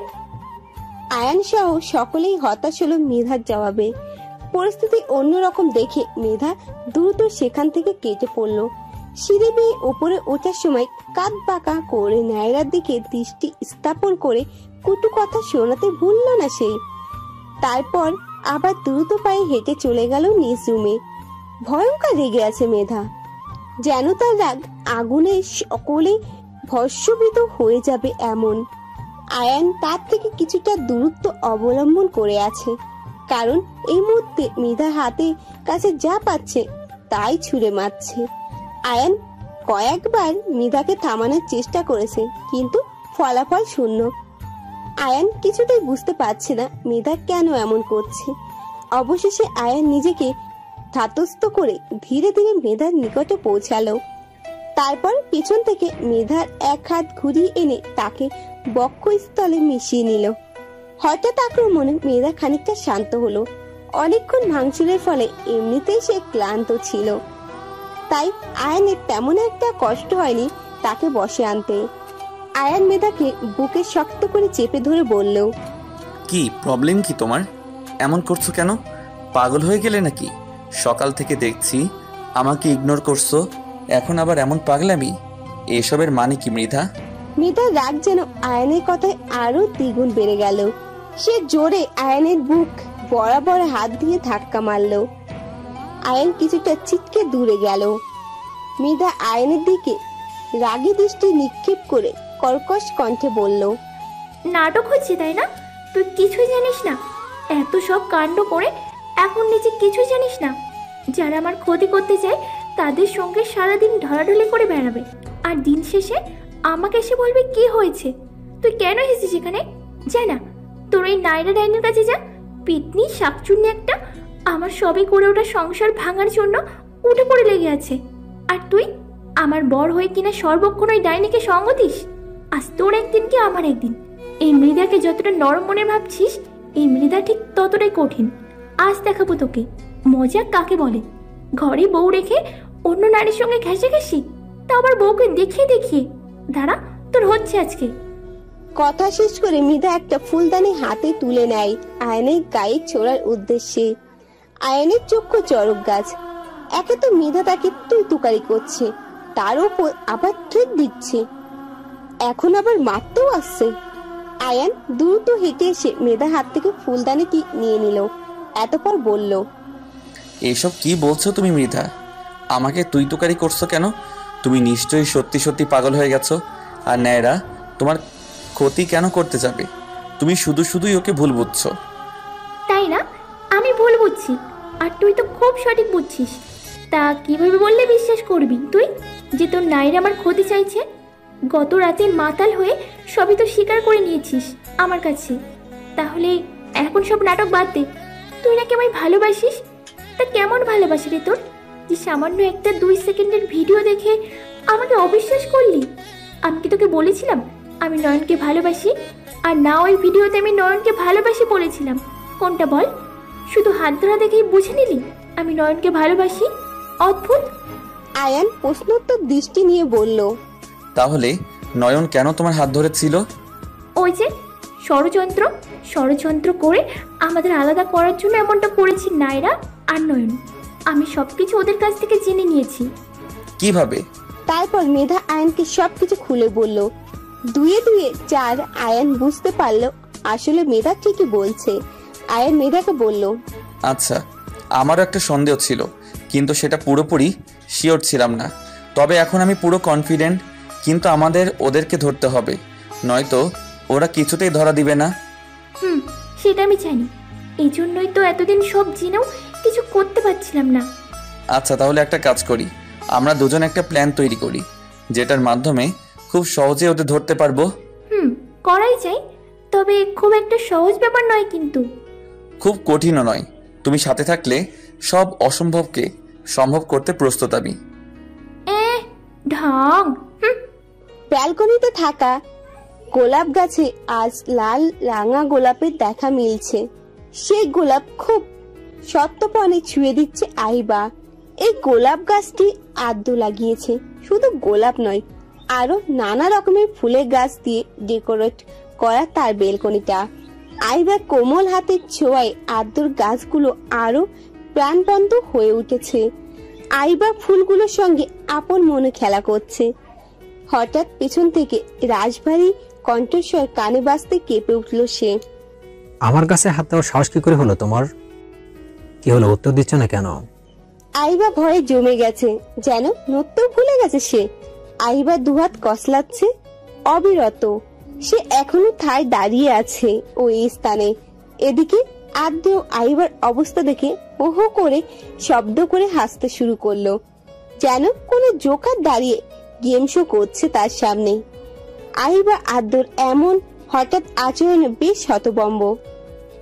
এটা কেমন হলো? রাগ দেখিয়ে আবার সঙ্গে সঙ্গে হাসতে শুরু করলো কেন? লোকটা কি পাগল টাগল হলো নাকি? আইবা ভয়টা দমিয়ে বলল, কি হয়েছে? এভাবে কেন হাসছেন? পাগল হলেন নাকি? আদ্র কিঞ্চিত হাসি থামিয়ে বলল, পাগল এখন হয়নি, তবে তোমার মতো বউ থাকলে পাগল হওয়া সুনিশ্চিত। আইবার অধৈর্যরা গোল করে বলল, কেন? কি করেছি আমি? আবার কি বলছো? কি করছো? অনেক বড় অপরাধ করছো তুমি। সব থেকে বড় অপরাধ করেছো অন্যায়ের প্রতিবাদ না করে, ভয় নিজেকে গুটিয়ে দিয়ে। আমি তোমার বর, সেই হিসাবে তোমার সম্পূর্ণ রাইট আছে আমার জিনিসে হাত দেওয়ার। তো আমি যখন তোমাকে ধমক দিলাম তখন তোমার অবশ্যই উচিত ছিল প্রতিবাদ করার, কিন্তু তুমি কি করলে? ভয়ে সিটিয়ে গেলে। এমন করলে চলবে না মিসেস আদ্র চৌধুরী, আপনাকে আর শক্ত হতে হবে, বুঝতে পেরেছেন? এরপর আদ্র আইবার নাক ধরে একটা টান দিয়ে ঘরের মধ্যে চলে যেতে নিল। কি মনে করে আবার একবার পিছন ফিরে আইবাকে উদ্দেশ্য করে বলল, বাই দ্য ওয়ে, নার্ভাসনেসে তোমাকে দারুণ মানায়, একদম রসগোল্লা টাইপ। এক কামড়ে খেয়ে নিতে ইচ্ছে হয়। আদ্র আর দাঁড়ালো না, দ্রুত স্থান ত্যাগ করলো। এদিকে আইবা আদ্রর কথায় পুরো টাসকি খেয়ে বসে আছে। এই প্রথম আদ্রের মুখে এমন কিছু শুনলো সে। লজ্জায় মনের মধ্যে লাড্ডু ফুটছে তার। ভার্সিটির সামনে দাঁড়িয়ে আছে মধ্য। আজ থেকে তার নতুন জীবনের পথ চলা শুরু। খুব ইচ্ছে ছিল ভার্সিটিতে পড়ার, কিন্তু সেটা সে কখনো পূরণ হবে ভাবতেই পারেনি সে। আজ নিজের স্বপ্ন পূরণের তোড়গোড়ায় এসে নিজেকে অধীর সুখে সুখে মনে হচ্ছে তার। ভালো রেজাল্ট সুবাদে তার স্বপ্ন আজ পূরণের পথে। হঠাৎ পেছন থেকে কোনো মেয়েলি কণ্ঠস্বরে ধ্যান ভাঙে মধ্যর। এক্সকিউজ মি, এভাবে গেট আটকে দাঁড়িয়ে আছেন কেন?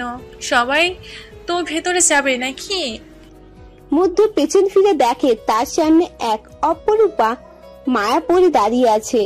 মধ্য একধানে তাকিয়ে দেখছে সেই মেয়েটিকে। মেয়েটি মধ্যের এমন হ্যাবলাকান্ত দৃষ্টি দেখে সীমাহীন বিরক্তি নিয়ে বলল, ও হ্যালো, কথা বুঝতে পারছি না নাকি? গেট থেকে সরে দাঁড়ান, সবাই ওয়েট করছে। মধ্য মেয়েটি পিছনে চেয়ে দেখে অনেক স্টুডেন্ট দাঁড়িয়ে আছে। মধ্য কিছুটা লজ্জিত হলো। সে মাথা নিচু করে সরি বলে দ্রুত পাশে সে সরে গেল। মেয়েটি সহ সবাই তখন ভেতরে ঢুকে গেল। সবাই ভেতরে প্রবেশ করলে মধ্য ভেতরে যায়। কলেজ ক্যাম্পাসে হাঁটছে আর পরংবার ওই মেয়েটির কথা মনে পড়ছে মধ্যর। এমন মেয়ে সে আগে কখনো দেখেনি। অপূর্ব মায়া ভরা তার দৃষ্টি, না চাইতেও তার চোখের সামনে শুধু সেই মেয়েটির মুখ ভেসে উঠছে। কিন্তু কোথায় সেই মেয়েটি? আর দেখা মেলেনি তার। আনমনে ক্লাসরুমে গিয়ে বেঞ্চিতে বসে পড়ে সে। আশেপাশে দৃষ্টি নেই তার, জানালা দিয়ে বাইরে তাকিয়ে আছে। যদি আবার সেই মেয়েটির দেখা মেলে সেই আশায়। অফিসে এসে আয়ান আর মৃধা যথেষ্ট দূরে দূরে থাকছে। এর একমাত্র কারণ হলো নয়ন নায়রার মনের ভ্রান্ত ধারণা সৃষ্টি করার। ওরা যত দূরে থাকবে শত্রুরা তত খুশি হবে এবং মনে করবে তাদের প্ল্যান সাকসেস।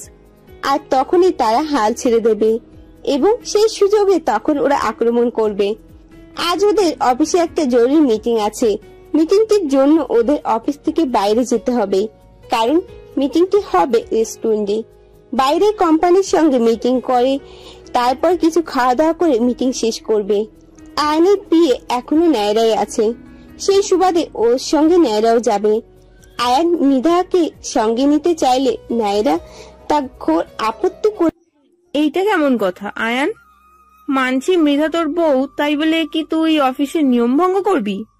মৃধা যে পদে আছে সেখান থেকেই সে কিছুতেই মিটিং অ্যাটেন্ড করতে পারবে না। এটা অনধিকার চর্চা করা নয় কি আয়ান? আয়ান রেগে গেল ভীষণ। সে চোখ মুখ ফুলিয়ে বলল, সেটা তোর থেকে জানতে হবে না মাই, তুই তোর চরকায় তেল দে। মৃধা এভাবে এই কোম্পানিতে চাকরি করুক সেটা আমরা কেউ চাইনি।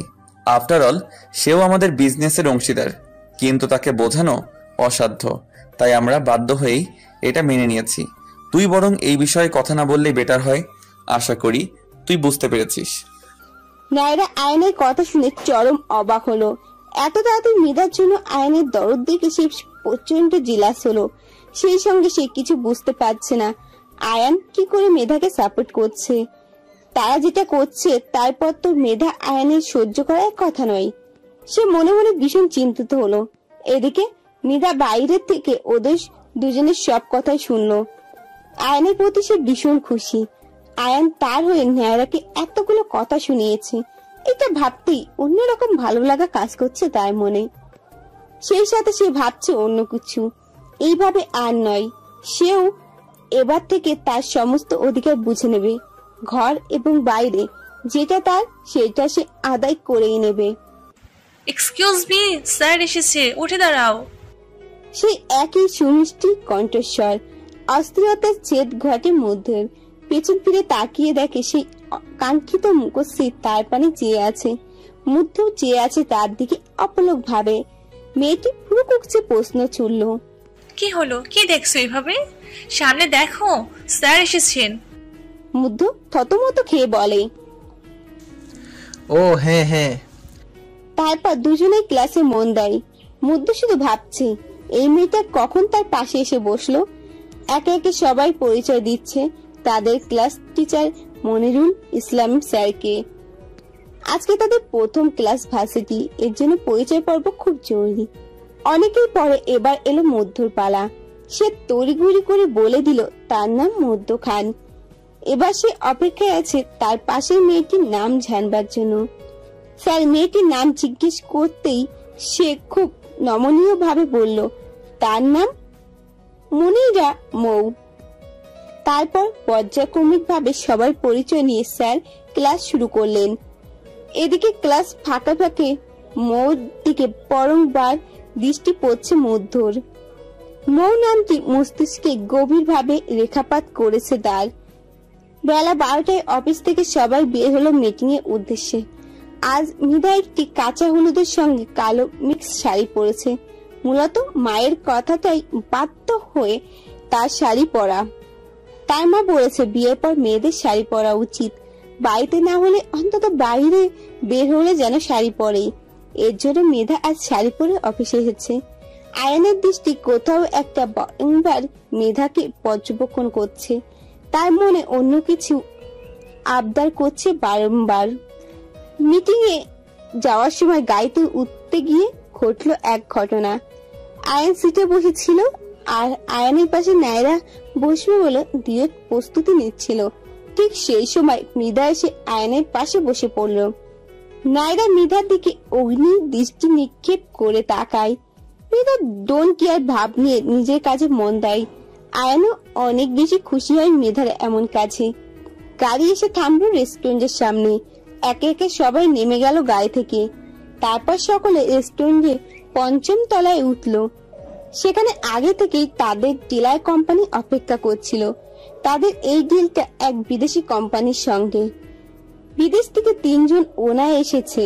তারা আয়ানদের কোম্পানি থেকে পোশাক তাদের দেশে রপ্তানি করতে চায়। এই ডিলটা হলে আয়ানদের জন্য অনেক বড় বেনিফিট হবে। সবাই বিদেশি লোকগুলোর সঙ্গে সাক্ষাৎ করে নিল। তারপর তারা নানা রকম আলাপ আলোচনার মধ্যে দিয়ে ডিলটি সম্পূর্ণ করলো। বিদেশি ডিলারদের মধ্যে একজন ছিল একটু অল্প বয়সী। সেই লোকের দৃষ্টি শুরু থেকে কাজের দিকে কম, কিন্তু মেধার দিকে বেশি। এই ব্যাপারটা সবার দৃষ্টি অগোচর হলেও এড়ায়নি আয়ানের দৃষ্টিতে। সেই ব্যাপারটা বরংবার লক্ষ্য করেছে। ডিল যখন কনফার্ম তখন সেই অল্প বয়সী লোকটি বলে উঠল, We have a condition. We are willing to make a deal if we meet that. Ayaan আদ্য সহ সবাই কৌতূহলী হয়ে উঠল। সবকিছু ঠিকঠাক, তারপরে আবার কিছু সত্য। আয়ান হাসি মুখে জবাব দেয়, What are the conditions? We are ready to listen. বিদেশি লোকগুলো তখন এক অমায়িক হাসি দিল, যেন তারা আকাশের চাঁদ হাতে পেয়ে গেছে। কিঞ্চিত হাসি থামিয়ে সেই অল্প বয়স্ক লোকটি মৃধার দিকে ইশারা করে বললেন, She is very beautiful and sexy.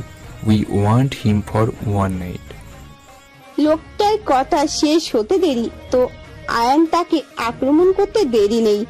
ওরা ধুরা কিল ঘুষি মারতেই আছে আয়ান লোকটিকে। আদ্র ভীষণ লেগে গেছে। সে উঠে বাকি দুজনকে টার্গেট করছে। এদিকে লোকগুলো দিশেহারা হয়ে তাকে বারংবার বলছে, What are you doing? We made a mistake. Please leave us. Please stop. কে শোনে কার কথা? আয়ান তো মনে হচ্ছে যেন পাগল হয়ে গেছে। আদ্রকেও থামানো যাচ্ছে না। লোকগুলো প্রায় আধমরা হয়ে গেছে মার খেয়ে। এদিকে রেস্টুরেন্টের ম্যানেজার বাধ্য হয়ে পুলিশকে ফোন দিয়েছে। মেধা কি করবে কিছু ভেবে না পেয়ে অবশেষে আফরোজ চৌধুরীকে ফোন করে দ্রুত এখানে আসতে বলছে। নায়রা সুযোগ বুঝে আগেই পালিয়েছে।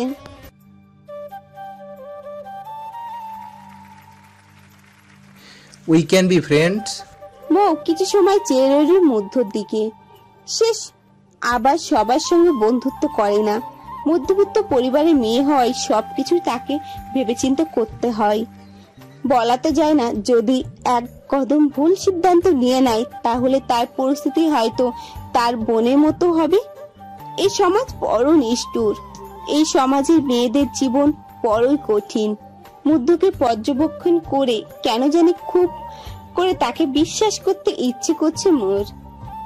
অনিচ্ছা সত্ত্বেও আপন ইচ্ছে মৌ তার মুখ ফসকে বেরিয়ে গেল। অবশ্যই, কেন নয়?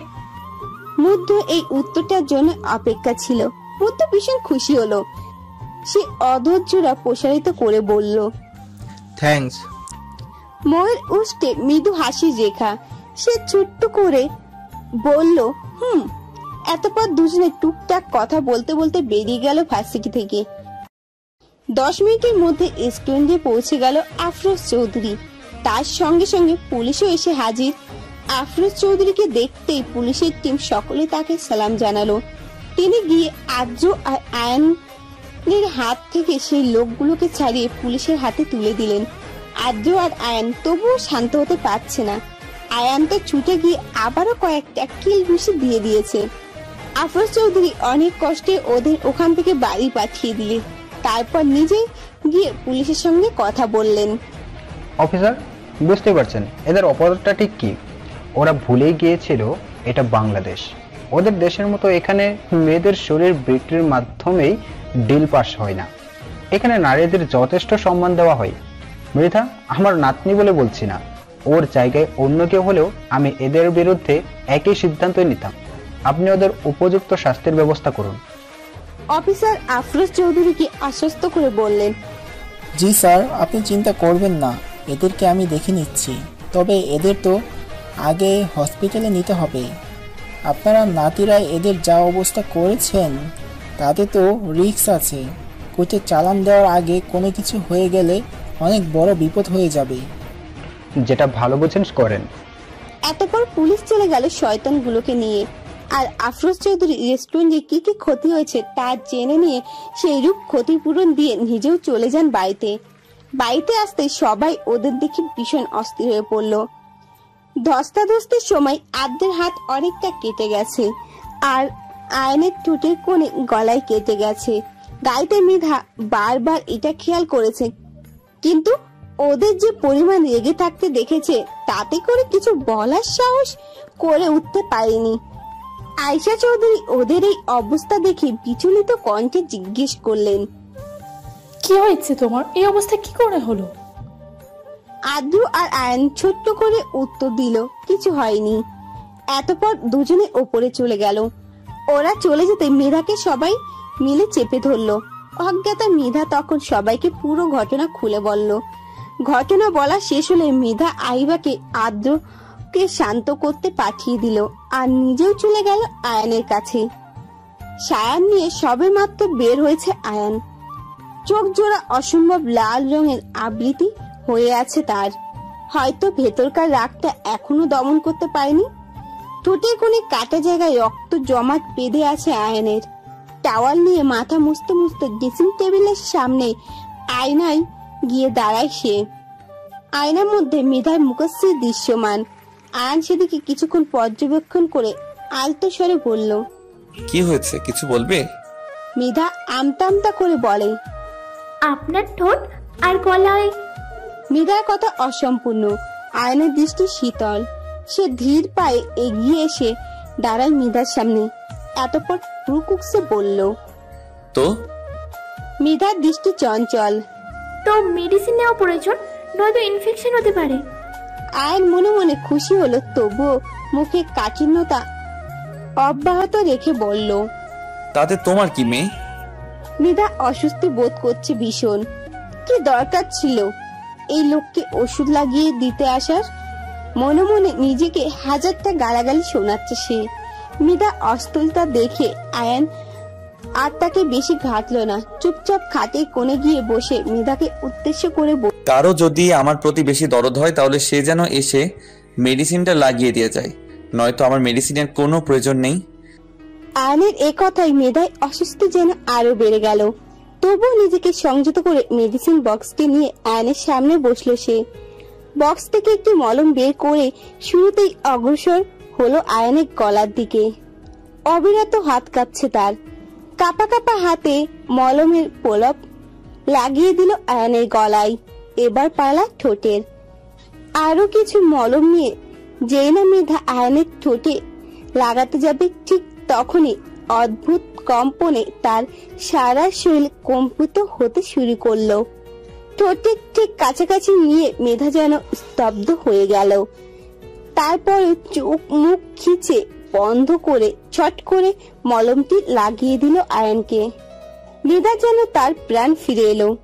সে দ্রুত উঠে চলে যেতে নিচ্ছিল, কিন্তু তার আগেই কেউ তাকে হ্যাঁচকা টানে বক্ষ স্থলে বন্দি করে নিল। আচমকা আক্রমণে মেধা চমকিত হলো ভীষণ। চোখ তুলে ওপরে চাইতেই চোখাচোখি হলো চারটি চোখের। মেধার কম্পন এবার আরো বেড়ে গেল। অধৈর্যরা টকটকিয়ে কাঁপছে। আয়নের ঘোর লাগা দৃষ্টি যেন অধরে আবদ্ধ। কিছু সময় ব্যয় না করে মুহূর্তে আয়ন নিজের অধর দিয়ে দখল করে নিল সেই কম্পিত অধৈর্যরা। গুটি গুটি পায়ে মায়ের রুম থেকে বের হচ্ছে মেধা। দুপুরে সেই অনাকাঙ্ক্ষিত ঘটনার পর সেই যে এসে মায়ের ঘরে চাতক নিয়েছে, ভুলেও তার মুখোমুখি হয়নি। তারপর কখন যে ঘুমিয়েছিল নিজেও জানে না। ঘুম ভেঙে দেখে সন্ধ্যা হয়ে গেছে। কেউ তাকে দুপুরের খাবার খেতেও ডাকেনি। খিদেতে পেটের মধ্যে রীতিমতো ছুঁচো দৌড়াচ্ছে তার। এখন তার কিছু মুখে না দিলেই নয়। খাবারের উদ্দেশ্যে নিচে নামলো মেধা। নিচে যেতেই কারোর উপস্থিতি লক্ষণীয় নয়। সে চুপচাপ কিচেনে চলে গেল। সেখানে একজন শেফ রাতের খাবারের রান্নার প্রস্তুতি নিচ্ছে। মেধা তাকে বলে তার জন্য ঝালঝাল করে এক বাটি নুডলস তৈরি করে দিতে। এই অসময়ে ভাত খাওয়ার কোনো ইচ্ছে নেই তার। অর্ডার করে মেধা এসে সোফায় গা এলিয়ে দেয়। এসে চলছে তার ফলে হালকা ঠান্ডা লাগছে তার, তবু গুটিসুটি মেরে সোফায় বসে আছে। এখনো ঘুমের রেশ কাটেনি তার। হঠাৎ মধ্য পেছন থেকে এসে আচমকা মেধাকে ভাও বলে চিৎকার দিল। মেধাও সত্যি সত্যি ভয় পেয়ে লাফ দিয়ে উঠে বসলো। বুকের মধ্যে টিপ টিপ করছে তার। মধ্য মেধার রিয়াকশন দেখে পেট চেপে ধরে হাসছে। একটু স্বাভাবিক হতে মেধা রেগে মেগে মধ্যকে ধাওয়া করতে লাগলো সারা বাড়িময়। মধ্য কম নয়, সমান তালে ছুটছে সেও। ছুটে ছুটে এক পর্যায়ে মেধা কার সাথে ধাক্কা খেয়ে পড়ে যেতে নেয়। ভয়ে সে চোখ খিচে বন্ধ করে ফেলে, কিন্তু পড়ে যাওয়ার আগেই কোনো শক্ত হাতের বন্ধনে আবদ্ধ হয় সেই মুহূর্তে। পিটপিট করে চোখ মেলে দেখে আয়ান তার কোমর জড়িয়ে আছে। মেধা বেশ লজ্জা পায়, সাথে অস্থিরও। এ দৃশ্য দেখে মধ্য জোরে সিটি মারে। সেই সিটির শব্দে বাড়ির শুদ্ধ সবাই ড্রয়িং রুমে উপস্থিত হয়। তৎক্ষণাৎ আয়ান মেধাকে ছেড়ে দিয়েছে। মেধা দ্রুত অন্যদিকে মুখ ফিরিয়ে দাঁড়িয়ে পড়েছে। সবার মধ্যে থেকে আফরোজ চৌধুরী উদ্বিগ্ন গলায় বললেন, কি হয়েছে এখানে? শব্দ হলো কিসের? আর তোমরাই ভাই এত চুপচাপ কেন? আয়ান মেধা দুজনেই চুপ। মনে হচ্ছে ওদের মুখে তালাবন্দি। ওদের চুপ দেখে মধ্য মুখ খুলে বলল, তেমন কিছু না নানা ভাই, এমনিতেই আমি সিটি দিয়েছিলাম। আয়েশা চৌধুরী ছেলের উত্তরে রেগে গিয়ে বললেন, এমনটা কেউ করে? আমি আর তোমার নানাভাই জরুরি একটা বিষয় কথা বলছিলাম, দিলে তো সবটা নষ্ট করে। আফরোজ চৌধুরী আয়েশা চৌধুরীকে থামানোর উদ্দেশ্যে বলে, আহা, বকছিস কেন? ওরা মজা করবে না তো কে মজা করবে? ওদের তো এখন হাসি মজার দিন অতিবাহিত করার সময়। যাক, বাদ দে, চল আমরা আমাদের আলোচনা শেষ করে আসি। আয়েশা চৌধুরী বাবার কথায় তাল মিলিয়ে বললেন, হ্যাঁ বাবা চলো। ওনারা চলে গেলেও থেকে গেল আদ্র আর আহিবা। আদ্র সন্ধিয়ান দৃষ্টিতে তাকাতে তাকাতে এসে আয়ান আর মেধার উদ্দেশ্যে বলল, মুগ্ধ শিশুটা কেন দিয়েছিল সেটা নিশ্চয়ই তোরা জানিস। আয়ান মেধা দুজনে আমতা আমতা করে বলল, আমরা কি জানি, যে বাজিয়েছে সেই জানে। এতপর দুজনে দ্রুত সেখান থেকে কেটে পড়ল। মেধার জন্য তৈরি নুডলসটা একজন মেড সার্ভেন্ট তার ঘরে পৌঁছে দিয়ে এলো। ওরা চলে যেতে মধ্য সেখান থেকে দৌড়ে পালালো। এদের কাণ্ড দেখে আদ্র আর আহিবা দুজনেই হেসে কুটি কুটি। রাতে মেধা আয়ানের থেকে কেমন পালিয়ে পালিয়ে বেড়াচ্ছে। আয়ানের বিচক্ষণ মস্তিষ্ক এটা বুঝতে খুব একটা দেরি করেনি। এর পালানোর কারণ অবশ্য আয়ানের জানা, তবু বউ এইভাবে পালিয়ে বেড়ালে কারোর কি ভালো লাগে? আয়ানের এবার রাগ হচ্ছে ভীষণ। ঠিক তখনই মেধা ঘরে প্রবেশ করে। উদ্দেশ্য তার একটা প্রয়োজনীয় জিনিস নেয়া। মেধা ঘরে ঢুকতেই আয়ান এক মুহূর্ত দেরি না করে খপ করে মেধার হাত চেপে ধরলো। এতপর রাগান্বিত কণ্ঠে বলল, এই মেয়ে এইভাবে পালিয়ে বেড়াচ্ছ কেন? সামান্য একটা কিসই তো করেছি, তাতে এত পালানোর কি আছে? আর যদি অন্য কিছু করতাম তাহলে তো তোমাকে খুঁজে পাওয়াই যেত না। মেধা ঠায় দাঁড়িয়ে আছে। অন্য কিছু বলতে আয়ান কি বোঝাতে চেয়েছে? এই লোকটা আস্ত অসভ্য, কোনো কিছু মুখে আটকাই না। মেধার ভাবনায় ছেদ ঘটে আয়ানের ধমকে। কি হলো, কথা বলছো না কেন? মেধা প্রাণপণ চেষ্টা করছে আয়ানের থেকে মুক্তি পাওয়ার। আয়ান ফের ধমক দিল। মেধা ভয়ে কেঁপে ওঠে, তবুও মুখ খুলল না মেধা। হঠাৎ কি মনে করে সে একটা অনাকাঙ্ক্ষিত কাজ করে বসলো। আয়ানের হাতে জোরে একটা কামড় বসিয়ে দিল। ব্যথায় আয়ান মৃদু আর্তনাদ করে সঙ্গে সঙ্গে মেধার হাত ছেড়ে দিল। এই সুযোগে মেধা দৌড়ে পালালো ঘর থেকে। দরজার কাছে গিয়ে সে আবার পেছনে ফিরে আয়ানকে জিহ্বা দেখিয়ে ভেঙিয়ে ছুটতে চলে গেল। আয়ান যেন বোকা বনে গেল। সে ক্ষতস্থান টলতে টলতে বলল, কি মেয়ে রে বাবা, আজ তো বজ্জাত। আপনার কি কিছু প্রয়োজন? আদ্র এদিক ওদিক খোঁজাখুঁজি করতে দেখে কথাটি বলল আদিবা। আদ্র আদিবার দিকে তাকিয়ে ভাবুক চেহারায় বলল, অফিসের একটা আর্জেন্ট ফাইল এখানে রেখেছিলাম, কিন্তু এখন পাচ্ছি না। আইবা কোনো কথা না বলে আলমারি থেকে আয়নের ফাইলটা বের করে দিয়ে বলল, ফাইলটা আমিই তুলে রেখেছিলাম, যদি কোনো ক্ষতি হয়ে যায় এটা ভেবে। আদ্র ফাইলটা পেয়ে যেন হাত ছেড়ে বাঁচল। সে আইবার দিকে তাকিয়ে মৃদু হেসে বলল, থ্যাঙ্কস। আইবা শান্ত দৃষ্টিতে তাকিয়ে বলল, আপনজনদের ধন্যবাদ দিতে নেই। আপনজন কথাটা পরমবার আদ্র কানে বাড়ি খেতে লাগলো। সে মনে মনে ভাবল, সত্যি কি তাহলে আইবা তার আপনজন হয়ে উঠতে পেরেছে, নাকি সে আহিবাকে আপনজন বলে মেনে নিতে পেরেছে? আদ্রর ভাবনায় ছেদ ঘটিয়ে আইবা প্রশ্ন করল, আপনার হাতে ব্যথা কি একটুও কমেছে? কত করে বললাম ওষুধটা আমি লাগিয়ে দেই, কিন্তু মহাশয় তা তো দিলেনই না, উল্টে নিজে নিজে পাকামো করলেন। আইবা উক্তিতে আদ্র হেসে দিয়ে বলল, মহাশয় কমেছে আমার ব্যথা, পরের বার অবশ্যই আপনি ওষুধ লাগিয়ে দিবেন। আইবা মুখ ভার করে বলল, থাক, তার আর কোনো প্রয়োজন নেই। আদ্র আইবার গাল আলতো হাতে টেনে দিয়ে বলল, রাগ করছেন কেন ম্যাডাম? বললাম তো সরি, এরপর থেকে আমার সব দায়িত্ব আপনার। আইবা না চাইতেও হেসে দিল। সেই হাসিতে তাল মিলিয়ে হাসলো আদ্র। অফিসে আসতে নায়রা আয়ানকে চেপে ধরেছে। তার কথা হলো, আয়ান কেন মেধার জন্য এতটা ডেসপারেট হয়ে পড়েছিল। তবে কি আয়ান মেধাকে ভালোবাসে? আয়ানের উত্তর শোনার জন্য ব্যাকুল নায়রা। বিরক্তিতে আচ্ছন্ন আয়ান তখন সাবলম্বী উত্তর, হ্যাঁ আমি মৃধাকে ভালোবাসি, তাতে তোর কিসের প্রবলেম? আমি আমার বউকে ভালোবাসতেই পারি, এতে তোর ইন্টারফেয়ার করার কি আছে? নায়রা উত্তেজনা হয়ে চিল্লাতে শুরু করে বলল, এইসব তুই কি বলছিস? এটা কি করে সম্ভব? এত কিছু করার পরও তুই কি করে ওই মৃধাকে ভালোবাসতে পারিস? আমাদের প্ল্যান কি করে ফ্লপ হলো? আমি আর নয়ন। নায়রা আরো কিছু বলতে গিয়ে হঠাৎ থেমে গেল। উত্তেজনায় অনেক কিছু বলে ফেলেছে। সে ভীতু চেহারায় আয়নের দিকে তাকালো। আয়ান বাঁকা হাসি দিয়ে বলল, তুই আর নয়ন কি বল?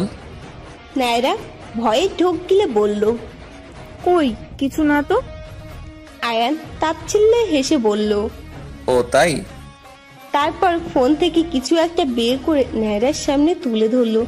ফোনের স্ক্রিনের দিকে তাকাতেই নায়রা শকড। ভয়ে সারা শরীর কাঁপছে তার। নায়রার সামনে জলজল করছে একটা ভিডিও ফুটেজ। সেখানে নয়ন আর নায়রা সকল কথোপকথন কালেক্ট করা হয়েছে। নায়রার শরীরে ভয়ে কম্পমান, গলা শুকিয়ে কাঠ। কম্পিত কণ্ঠে সে কোনো রকম বলল, তুই এইটা কি করে পেলি? আয়ানের ভাবলেস উত্তর, এটা আয়ান চৌধুরীর বা হাতের খেল। তুই আমার থেকে ক্ষমা চাওয়ার পর ভেবেছিলাম সত্যি তুই শুধরে গেছিস, কিন্তু না, তুই আরো অধপতনে নেমেছিস। মৃধার মুখ থেকে সবটা শোনার পর আমি পার্সোনালি তোদের উপর নজরদারি করি, যার ফলাফল হাতে নাতে পাই। এখন প্রস্তুত হয়ে যা তোর অন্যায়ের শাস্তি পাওয়ার জন্য, মিস নায়রা। নায়রা সারা শরীর বেয়ে ঘাম ঝরছে। সে এক হাতে কপালে ঘাম মুছে নিয়ে আয়ানকে উদ্দেশ্য করে বলল, তুই এটা কিছুতেই করতে পারিস না।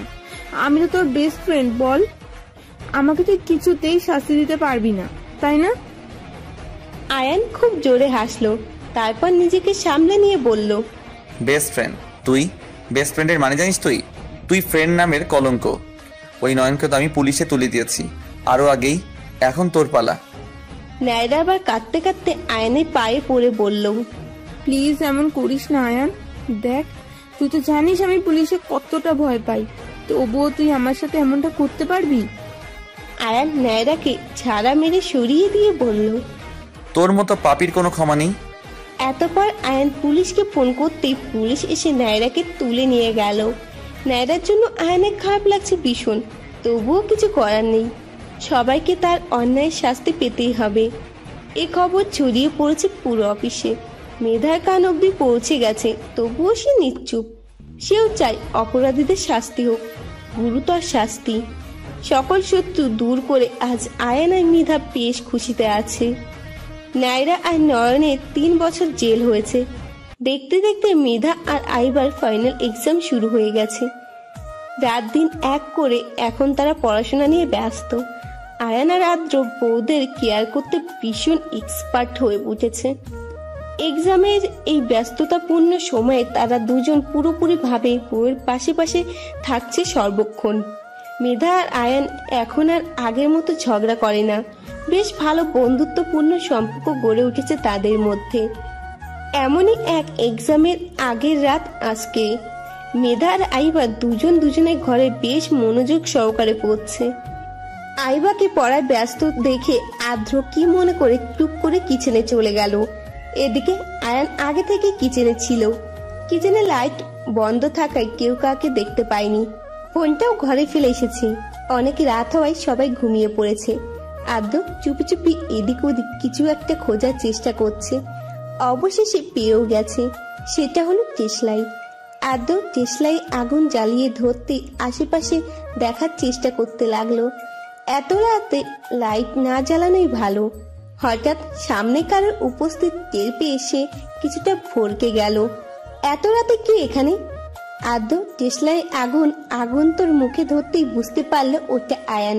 এই অন্ধকারের মধ্যে কি করছিস? আর তোর হাতে ওইটা কি? আয়ান আমতা আমতা করে বলল, আসলে কফি খেতে ইচ্ছে করছিল তাই আর কি। আদ্র সন্ধিয়ান দৃষ্টিতে বলল, তাই বলে তুই একা তোমার কফি খাবি? আয়ান পড়েছে মহাজালাই। কফিটাও ঠান্ডা হতে চলেছে। ওদিকে মেধা যদি ঘুমিয়ে পড়ে তখন? আয়ান আদ্রকে আর কিছু জোর করার সুযোগ না দিয়ে বলল, আহ ভাইয়া, এত কথা বলার সময় এখন নেই। আমার কফি ঠান্ডা হয়ে যাচ্ছে। এতপর আয়ান আদ্রকে পাশ কাটিয়ে চলে গেল। আর আদ্র দাঁড়িয়ে দাঁড়িয়ে ভাবছে, ওকে যদি জেরা না করতো তাহলে নিজের জেরার মুখে পড়তে হতো তাকে। আয়ান চলে যেতেই আদ্র ঝটপট 2 মগ কফি তৈরি করে ফেললো। সাথে নিল আইভার পছন্দের কিছু কুকিজ। আয়ানের হাতে কফি দেখে মেধা বেশ অবাক হলো। তাই কৌতূহলী প্রশ্ন করলো, আপনি এত রাতে কফি তৈরি করেছেন আমার জন্য? আয়ান বিশেষত হাসি টেনে বলল, আমার বউয়ের জন্য এতটুকু তো আমি করতেই পারি, তাই না? মেধা কিছু বলল না, মুচকি হাসলো। এতপর আবার পড়ায় মনোযোগ দিল সে। এই বিয়ের চক্করে পড়াশোনা সব লাটে উঠেছে। এখন ভালো মতো না পড়লে এক্সামের খাতায় কি লিখবে? মেধা পড়ছে আর ফাঁকে ফাঁকে কফিতে চুমুক দিচ্ছে। আয়ান খাটে বসে আতশোয়া হয়ে কফি খাচ্ছে আর মেধার দিকে তাকিয়ে আছে অপলক দৃষ্টিতে। আইবা ভীষণ খুশি। সে তো ভাবতেই পারছে না আদ্র তার জন্য কফি তৈরি করে এনেছে। পড়া বাদ দিয়ে এখন সে গভীর আনন্দে মত্ত। এদিকে আদ্র আইবার এমন অবস্থা দেখে এক থমক দিয়ে বলল, এই মেয়ে, এত খুশি হতে হবে না। এখন সব চিন্তা বাদ দিয়ে পড়ায় মন দাও। কফিটা খেয়ে নাও, গলাটা ফ্রেশ হবে, পড়তে আরো সুবিধা হবে। আইবার মুখটা মলিন হয়ে গেল নিমেষেই। সে ফোলানো গালে ছোট করে উত্তর দিল, হুম। এতপর আবার পড়ায় মনোযোগ দিল সে। আদ্র একটা ছোট্ট নিঃশ্বাস ফেলে ল্যাপটপ নিয়ে বসলো। সকাল সকাল ভার্সিটি গিয়ে মৌয়ের সঙ্গে আড্ডায় মেতে গেছে মধ্য। মৌয়ের সঙ্গে তার বেশ সঙ্গতা হয়ে গেছে। হতে পারে পর্যায়ক্রমে সেটা আরো গভীর হলো। সবকিছু পরেও মধ্য মৌয়ের থেকে কিছু একটা স্কিপ করে রেখেছে। সেটা হলো সে চৌধুরী বাড়ির নাতি। কোনো অজ্ঞাত কারণে মৌর বড় লোকদের ভীষণ ভয় পায়।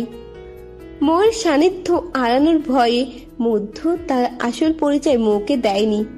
যদিও মধ্য আগের জীবনের সম্পর্কে মৌর কোনো ধারণা নেই। সেটা জানলে হয়তো মৌ বুঝতো মধ্য আর 5টা বড় লোকদের মতো নয়। তবুও কিছু একটা হারানোর প্রবল ভয়ে সে আগ বাড়িয়ে কিছু বলতে যায়নি মৌকে।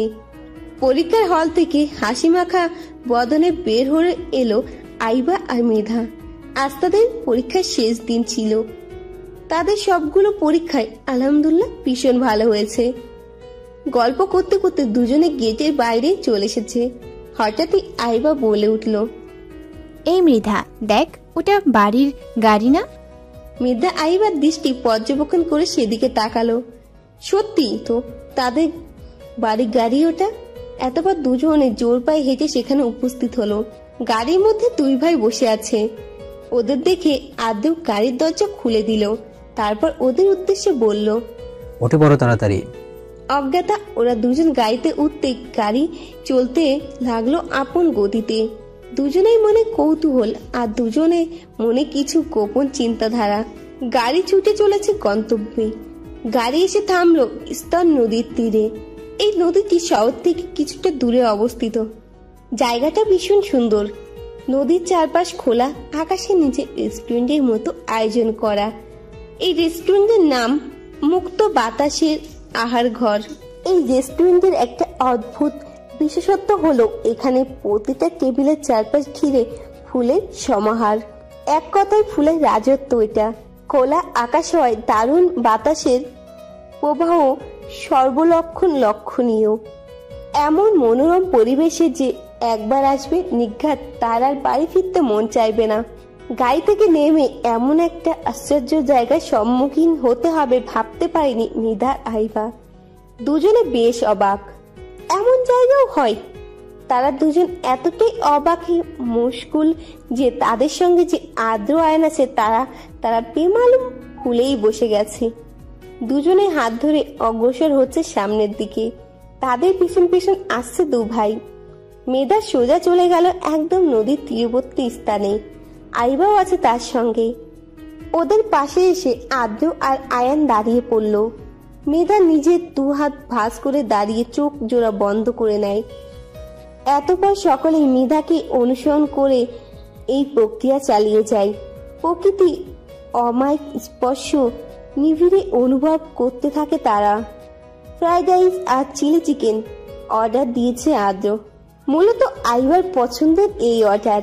এদিকে শুধু আইসক্রিম নিয়ে বসে আছে মেধা। তার কাছে আর কিছুই খেতে ইচ্ছা করছে না। আয়না মেধার সঙ্গে তাল মিলিয়ে আইসক্রিম নিয়ে বসে আছে। সবাই যে যার মতো খাচ্ছে আর পরিবেশটা উপভোগ করছে। চারিদিকে এবারে ফুলের গন্ধে মোমো করছে। খাওয়া শেষে আরেকটু ঘোরাঘুরির পর ওরা রওনা দিল বাসার উদ্দেশ্যে। সবার মনটা ভীষণ খুশি, কিন্তু কেউ কিছু মুখে প্রকাশ করছে না। একান্ত অনুভূতি সম্পূর্ণগুলো আসলে মধুরতা মিশ্রিত। দেখতে দেখতে কেটে গেছে আরো অনেকগুলো মাস। আর সেই দিন মেধা আয়নের 1 বছর বিবাহিত জীবন পূর্ণ। কন্ট্যাক্ট অনুযায়ী আজ তাদের একসঙ্গে পথ চলা শেষ দিন। এটা লেখা ছিল ওই কন্ট্যাক্টে। আনমনে ব্যালকনিতে দাঁড়িয়ে আছে মেধা। মনটা তাই বিষণ্ণ হয়ে আছে। আর সারাটা দিন তার ঘর বন্দি হয়ে কেটেছে। অফিসেও যায়নি। ঘড়ি কাটায় সন্ধ্যা 7টায়। আয়ান এখনো বাড়ি ফেরেনি। অজানা ভয়ে ধুকবুক করছে মেধার বক্ষস্থল। আয়ান কেন আজ সারাদিন বাড়িতে ফিরল না? আয়ান কি সত্যি তাকে ডিভোর্স দিয়ে দেবে? তাদের পথ চলা কি এখানেই শেষ? এমনও হাজারো প্রশ্ন ঘুরপাক কাটছে মেধার মস্তিষ্কে। মনটা যেন বিষিয়ে উঠেছে বরংবার। মন খারাপ?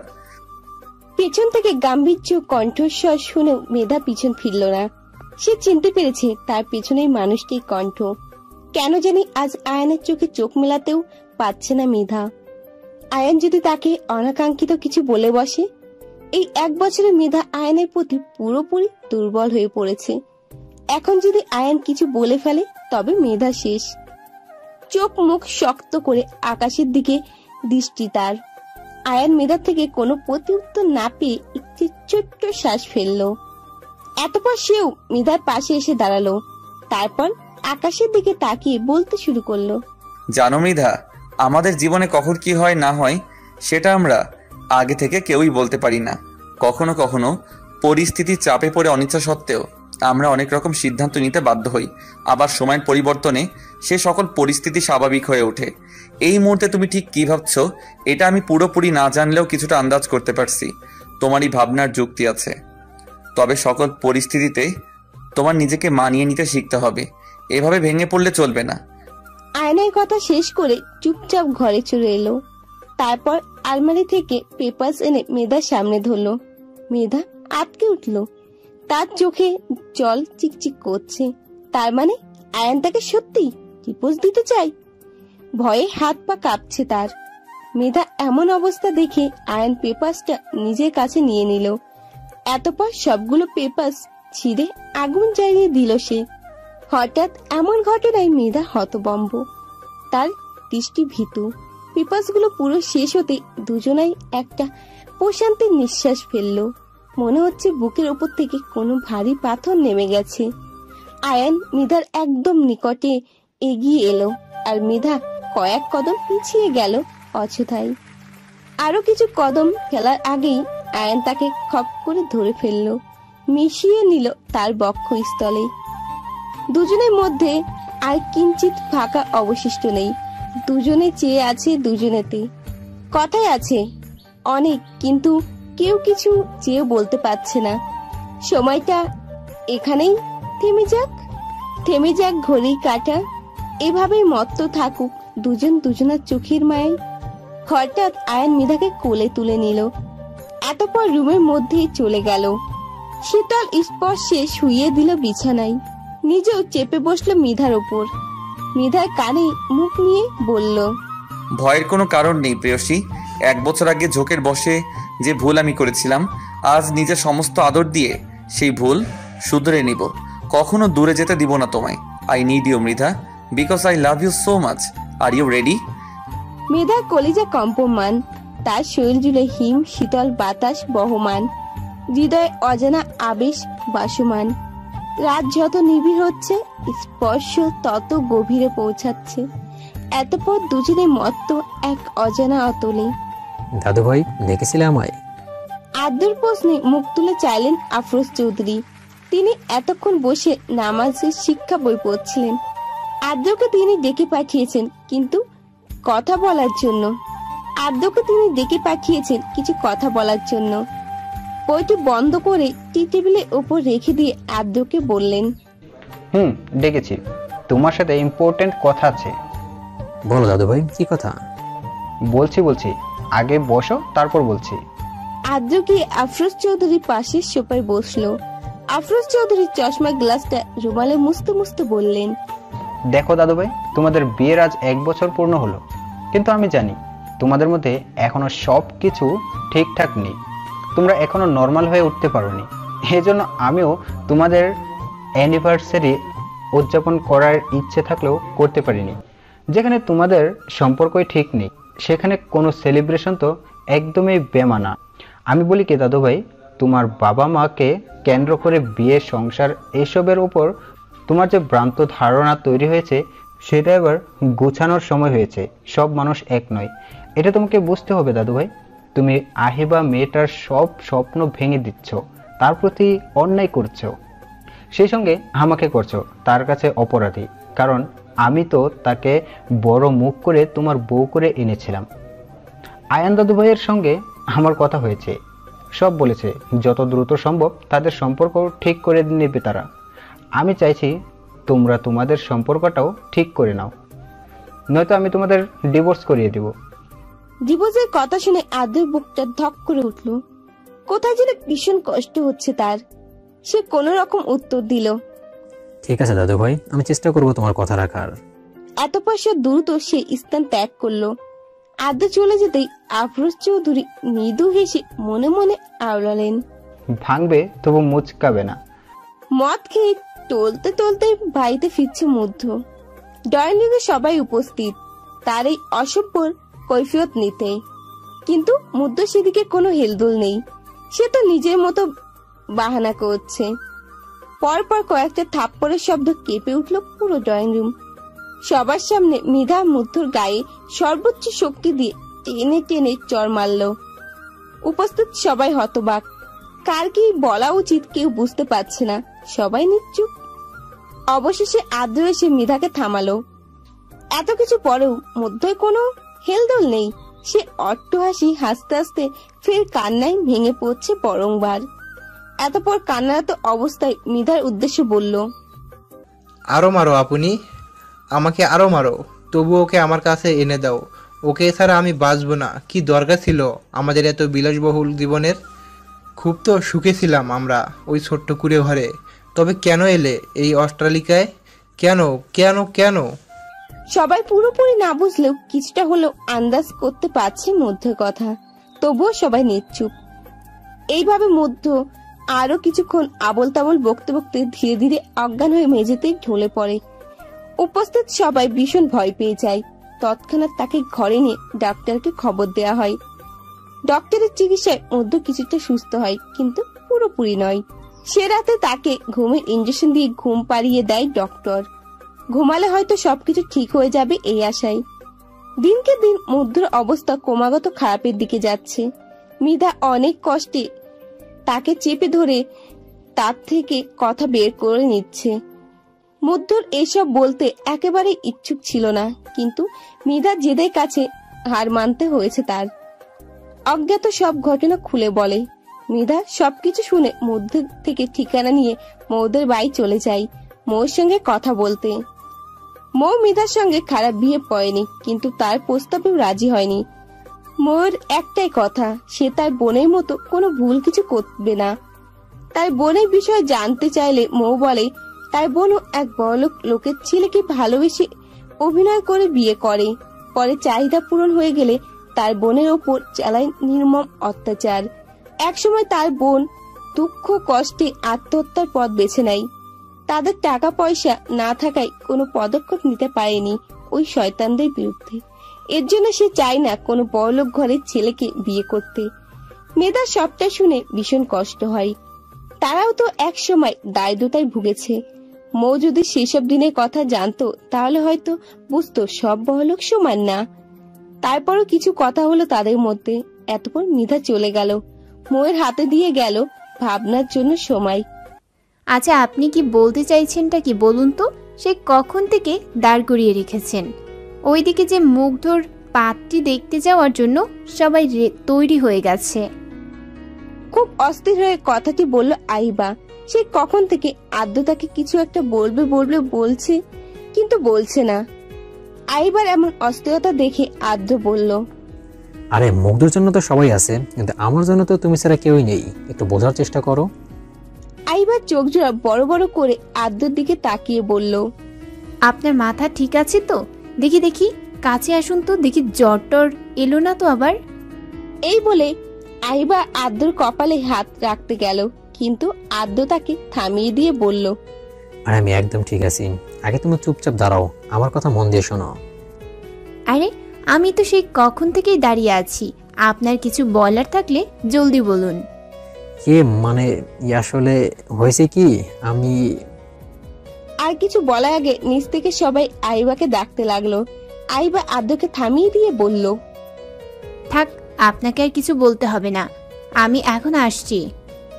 অজ্ঞাতা আদ্যকে আর কিছু বলার সুযোগ না দিয়ে আইবা দ্রুত চলে গেল। আদ্য একটা দীর্ঘশ্বাস টেনে মনে মনে ভাবলো, সে আসলেই একটা অপদার্থ। মাশাআল্লাহ, মেয়ে আমার অনেক পছন্দ হয়েছে, একেবারে চাঁদের টুকরো। আমার ঘর আলো করে থাকবে। আপনি কি বলেন বাবা? হ্যাঁ, অবশ্যই ঠিক বলেছিস তুই মা। আমাদের মুগ্ধর জন্য এর থেকে ভালো পাত্রী আর হতেই পারে না। আমরা সবাই রাজি, কি বলো তোমরা? সবাই একত্রে বলল, হ্যাঁ আমরা সবাই রাজি। তাহলে আগামী মাসের প্রথম জুমার বিয়ের দিন ঠিক করা হোক। সকলের কি মত? বেয়ান সাহেবা, আপনার কি মত? পাত্রীর মা বলল, আমাদের তরফ থেকে কোনো অসুবিধা নেই, আপনারা যেটা ঠিক করবেন সেটাই হবে। তাহলে সকলে বলো আলহামদুলিল্লাহ। আলহামদুলিল্লাহ। সারাক্ষণ শুধু পালাই পালাই করো, সমস্যাটা কি তোমার? সবার দিকে নজর আছে, বাট নিজের বরকে অবহেলা করো। হুড়কুকছে আয়ান বলল। আয়ানের এইরূপ বাক্যে মৃধা বলল, লাইক সিরিয়াসলি আমি আপনাকে অবহেলা করি? আয়ান গাল ফুলিয়ে বলল, হ্যাঁ করোই তো। আমাকে একটু কেয়ার করো না, আমার কোনো খোঁজ খবর নাও না, একটু ভালোবাসো না, একটু আদর। আয়ানকে আর কিছু বলতে না দিয়ে মৃধা তার মুখ চেপে ধরে বলল, ঠিক আছে ঠিক আছে, আর বলতে হবে না। একেবারে লাগামের কথাবার্তা, শুনলে কান ঝনঝন করে ওঠে। ও মা, তাই বুঝি? তোমার কান ঝনঝন করে? তার মানে তোমার কানে নিশ্চয়ই ঝুনঝুনি ফিট করা আছে। কই আমাকেও দেখাও। অসভ্য লোক একটা, দাঁড়ান দেখাচ্ছি আপনাকে। শুরু হয়ে গেল দুজনের ছোটাছুটি। সারা ঘর মৃধা আয়ানকে ধাওয়া করছে। এমন সময় টাল সামলাতে না পেরে দুজনে হুড়মুড়কে খাটের ওপর পড়ল। আয়ান নিচে আর মৃধা আয়ানের বক্ষের উপরে স্থলে। আচমকা এমন ঘটনায় দুজনে হতবম্ব। সেই সঙ্গে ভীষণ লজ্জিত হলো। মৃধা তৎক্ষণাৎ উঠে চলে যেতে চাইল, কিন্তু বাদ সাধলো আয়ান। সে মৃধার আঙুলের ভাঁজে লুকালো নিজের আঙুল, দূরত্ব ঘোচালো আরো খানিকটা। এতপর পরম তৃপ্তিতে বক্ষ পিছনে আবদ্ধ করে নিল মৃধাকে। আবেশে আখিজোড়া বন্ধ হয়ে এলো দুজনেই। রিনরিনের গলায় শোনা গেল আয়ানের মধুর উক্তি, ভালোবাসি প্রেয়সী। লজ্জাবতী লতার মতো মিয়ে গেল মৃধা। প্রত্যুত্তরে শুধু ছোট্ট করে বলল, আমিও ভীষণ রকম। আলাদা প্রশান্তিতে ছেয়ে গেল দুজনের কোমল হৃদয়। এ যেন এক অবিচ্ছেদ্য ভালোবাসার গল্প। দেখতে দেখতে তারিখ এগিয়ে এলো প্রায় মধ্যর বিয়ের দিন। সবাই খুব খুশি, তবুও একটা চিন্তা রয়ে গেছে, সেটা হলো মধ্য এখনো জানে না তার বিয়ের 2 দিন বাদে। সবাই আশঙ্কা আছে এই নিয়ে, মধ্য কি এই বিয়ে করতে রাজি হবে? রাজি না হলে জোর করতে হবে, নয়তো এভাবে আর কতদিন? সবাই জোরাজোরিতে মধ্য রাজি করানোর দায়িত্ব গিয়ে পড়লো মেধার ওপর। সেই দায়িত্ব কার্যক্রম করতে মেধা হাজির মধ্যর ঘরে। আমাদের সবার কথা ভেবে তোকে এই বিয়েটা করতেই হবে ভাই। প্লিজ আপনি, তুমি তো জানোই সবকিছু। মৌকে ছাড়া অন্য কাউকে বিয়ে করার আমার পক্ষে কিছুতেই সম্ভব নয়। ওই এক মেয়ের জন্য তোর জীবনটা এভাবে নষ্ট হয়ে যাবে, সেটা আমরা কিছুতেই দেখতে পারবো না। আমি তো চেষ্টা করেছিলাম, তাই না? কিন্তু সে তো রাজি হয়নি, বরং আমাকে ফিরিয়ে দিয়েছে। এখন তুই বল, আমাদের কি করণীয়? আমি কিছু জানি না আপনি, শুধু জানি আমার ওকেই চাই, ব্যাস। আর আমি অন্য কাউকে কিছুতেই বিয়ে করতে পারবো না। এমন হলে তাহলে তুইও শুনে রাখ, তুই যদি বিয়ে না করিস তবে আমার আর মায়ের মরা মুখ দেখতে প্রস্তুত হইনি। আমরা বেঁচে থাকতে তোর এই হাল কিছুতেই সহ্য করতে পারবো না। মধ্য কিছু বলতে যাবে, তার আগে মৃধা কাঁদতে কাঁদতে বেরিয়ে গেল। মধ্য থপ করে মেঝেতে বসে পড়লো, 2 হাতে আঁকড়ে ধরল নিজের চুলের মুঠি। সকালটা বেশ বিষণ্ণতা পরিপূর্ণ। মধ্য জীবনে আজ একটি বিশেষ দিন, তবুও তার কোনো ভালো লাগা বা খারাপ লাগা বহিঃপ্রকাশ নেই। সে রয়েছে একেবারে নীরবে, নির্ভীতে। তার মলিন মুখশ্রী জানান দিচ্ছে সেই বিয়েতে রাজি নয়, কিছুতেই রাজি নয়, একদম রাজি নয়। তবুও তাকে বিয়েটা করতে হচ্ছে সকলের মুখের দিক তাকিয়ে। ভালোবাসার জন্য তার মা বোনকে কখনো কষ্ট দিতে পারবে না। মৃধার কথা রাখতে সে এই বিয়েতে মত দিয়েছে। রাত 11টার দিকে বউ নিয়ে চৌধুরী বাড়িতে প্রবেশ করলো মধ্য। মৃধার বিয়ে যে ক্লাবে হয়েছিল, মধ্যর বিয়েটাও সেখানেই হয়েছে। এখন পর্যন্ত নববধূর মুখ দর্শন করেনি সে, দেখার কোনো ইচ্ছেও নেই তার। কবুল বলার সময় কোনো দিকে হুঁশ ছিল না তার। তার নিজের স্ত্রীর নামটাও শোনেনি খেয়াল করে। বাড়িতে ঢুকতে সকলে নববধূকে নিয়ে তাড়াহুড়ো করে ওপরে নিয়ে চলে গেল। তার কিছুক্ষণ পরেই মধ্যকে সবাই জোরাজোরি করে ঘরের ভিতরে ঢুকিয়ে দিয়ে আসলো। আজ নাকি তার বাসর রাত। বিছানার মধ্যখানে গোল করে বসে আছে তার সদ্য বিবাহিত স্ত্রী। মাথায় তার 1 হাত ঘোমটা টানা। বন্ধ দরজার এপাশে দুজন কপতি নিজেদের মনের যুদ্ধ সংবরণে ব্যস্ত। কে কিভাবে কি শুরু করবে তা কিছুই বুঝতে পারছে না। নীরবতা পার হলো অনেকক্ষণ। এতপর নীরবতা ভেঙে মধ্য কাট কাট উত্তর দিল, বিয়ে যখন করেছেন আমায়, তখন নিশ্চয়ই আমার সম্পর্কে সবকিছু জেনে শুনেই করেছেন। আমি জানি আমার পরিবারে কোনো কিছুই গোপন রাখেনি। আমি একজনকে ভালোবাসি, ভীষণ ভালোবাসি। তাকে ছাড়া কাউকে এই হৃদয়ে জায়গা দিতে পারবো না কোনোদিন। আপনির কথা রাখতে বিয়েটা করেছি। তবে সব জেনেও যখন বিয়েটা করে নিয়েছেন, তখন আমার আর কিছুই করার নেই। এখন থেকে আপনি আপনার মতো থাকবেন আর আমি আমার মতো। তাই বুঝি এত ভালোবাসো নিজের প্রেমিকাকে? সুপরিচিত কণ্ঠস্বর শুনে কেঁপে উঠল মধ্য হৃদয়। ক্ষণেকের জন্য মস্তিষ্কে রক্ত চলাচল বন্ধ হয়ে গেল তার। মনে হচ্ছে সে একদম জমে গেছে। বহু কষ্টে আখি জোড়া ভিড়ালো সেদিক পানে। কাঙ্ক্ষিত মুখের সন্ধান পেতে দিশেহারা হয়ে পড়ল মধ্য। কাপা কাপা পায়ে ধীর গতিতে অগ্রসর হলো প্রেয়সীর নিকটে। মৌ তখন অধীর আগ্রহ নিয়ে চেয়ে আছে মধ্যের পানে। কখন পাবে সে তার উত্তর? ধপ করে বিছানায় বসে পড়ল মধ্য। কম্পিত হাতে মৌকে স্পর্শ করতে করতে উত্তর দিল, খুব বেশি ভালোবাসি। মোর চোখের জল ছলছল করছে। একটু পাতা নড়তেই টুপ করে গাল বেয়ে অশ্রু পড়তে শুরু করবে। সে কম্পিত অধরে বলল, সত্যি? তৎক্ষণাৎ গাল বেয়ে গলিয়ে পড়ল 2 ফোঁটা জল।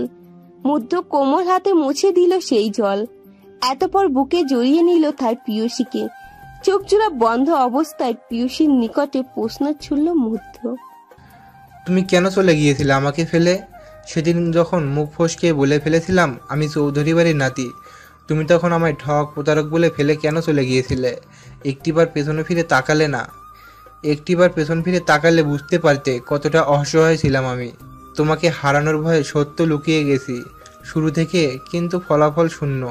তুমি ঠিকই জেনে গেলে, শুধু শুধু ভুল বোঝাবুঝির সৃষ্টি হলো। আচ্ছা, তুমি এখানে কিভাবে এলে? আপনি তো বলেছিল তুমি নাকি এই বিয়েতে রাজি নও। তাহলে? আমি প্রথমে রাজি ছিলাম না তো। তারপর তোমার আপু আমাকে তোমাদের অতীত সম্পর্কে খুলে বলে। সবকিছু বিবেচনা করে আমার মনে হয়েছে তোমাকে মেনে নেওয়াই যায়। তাহলে আগে কেন এটা কেউ আমাকে বলেনি? তা আমি জানি না বাবু। এসব মৃধা আপুর প্ল্যান তোমাকে জব্দ করার জন্য। আমি শুধু সবাই যেমন বলেছি তেমন করেছি। তাই না? তবে আমিও দেখছি আমার সঙ্গে চালাকির ফল কি হয়। আজ সব সুদে আসলে উসুল করে নিব। এতপর শুরু হয়ে গেল মোয়ের ওপর মধুর প্রেমময়ী অত্যাচার। আকাশটা বেশ সুন্দর, স্বচ্ছ, ঝকঝকে কাচের মতো। মনের সুখে ফুলের গাছে পানি দিচ্ছে আহিবা। আর ক্ষণে ক্ষণে গত রাতের কথা মনে হতে লজ্জায় লাল নীল বেগুনি রূপ ধারণ করছে। হঠাৎ পেছন থেকে আদ্র এসে তার গলায় মুখ গুজে দিল। কিঞ্চিত কেঁপে উঠল আহিবা। আদ্র স্পর্শ আরো গাঢ় হলো। আহিবা যেন দম নিতেই ভুলে গেছে। আদ্র ঘুমন্ত কণ্ঠে বলল, এত সকালে কি ওঠে নাকি বউ? তারপরও তোমার শাওয়ার নেওয়া, ফ্রেশ লেখে আমাকে পাগল করার ধান্দা, তাই না? আহিবা কম্পিত কণ্ঠে বলল, ইস, ঢং কত! লজ্জা করে না আপনার ছোট ভাইয়ের বাসুরাতে নিজের বাস? ছিছি। আর বলতে পারল না আহিবা। লজ্জায় মাথা কাটে যাচ্ছে তার। আহিবা কাণ্ড দেখে আদ্র মুচকি হেসে বলল, আমার আবার তোমার মতো তো লজ্জা শরম নেই বউ। বলতে পারো আমি নির্লজ্জ তোমার প্রেমে। এবার যে দ্বিগুণ লজ্জা পেরে গেল আহিবার। লজ্জায় মুখ লুকালো গিয়ে আদ্রর বুকে। ঝপাত করে এক বালতি পানি ছুঁড়ে দিল মৃধা আয়নের গায়ে। ধর পড়িয়ে লাফিয়ে উঠল আয়ান। সামনে তাকাতে বুঝতে পারলো তার সঙ্গে কি হয়েছে। আয়ান রাগের বদলে উল্টো মেকে হাসি দিয়ে বিছানা থেকে নেমে দৌড় দিল ওয়াশরুমে। কারণ মৃধা ভয়ঙ্কর রেগে আছে। আজ মধ্য রিসেপশনে উপলক্ষে আয়ানকে মৃধার সকাল সকাল উঠতে বলেছে। সেই সকাল থেকে মৃধা আয়ানকে ডেকে যাচ্ছে তো ডেকেই যাচ্ছে, কিন্তু আয়ান শুধু এটা ওটা বাহানা করে আবার শুয়ে পড়ছে। এতপর রেগে গিয়ে এক বালতি পানি আয়নের গায়ে ঢেলে দিল মৃধা। ওয়াশরুমে মিনারে আয়নায় নিজেকে দেখছে আর হাঁপাতে হাঁপাতে বলছে, বাব্বা, শুরুতে ভেবেছিলাম বিল্লি, কিন্তু এখন তো দেখছি সিংহী। আমার কপালে বহুত দুঃখ আছে। এরই মধ্যে বাইরে থেকে মৃধার রাগান্বিত কণ্ঠে বলল, তুই কি দ্রুত বের হবি, নাকি আমি ডোর ভেঙে ভেতরে ঢুকে তোকে টেনে বের করব? তৎক্ষণাৎ আয়ান আসছি বলে ঝপঝপ করে শাওয়ার নিতে শুরু করে দিল।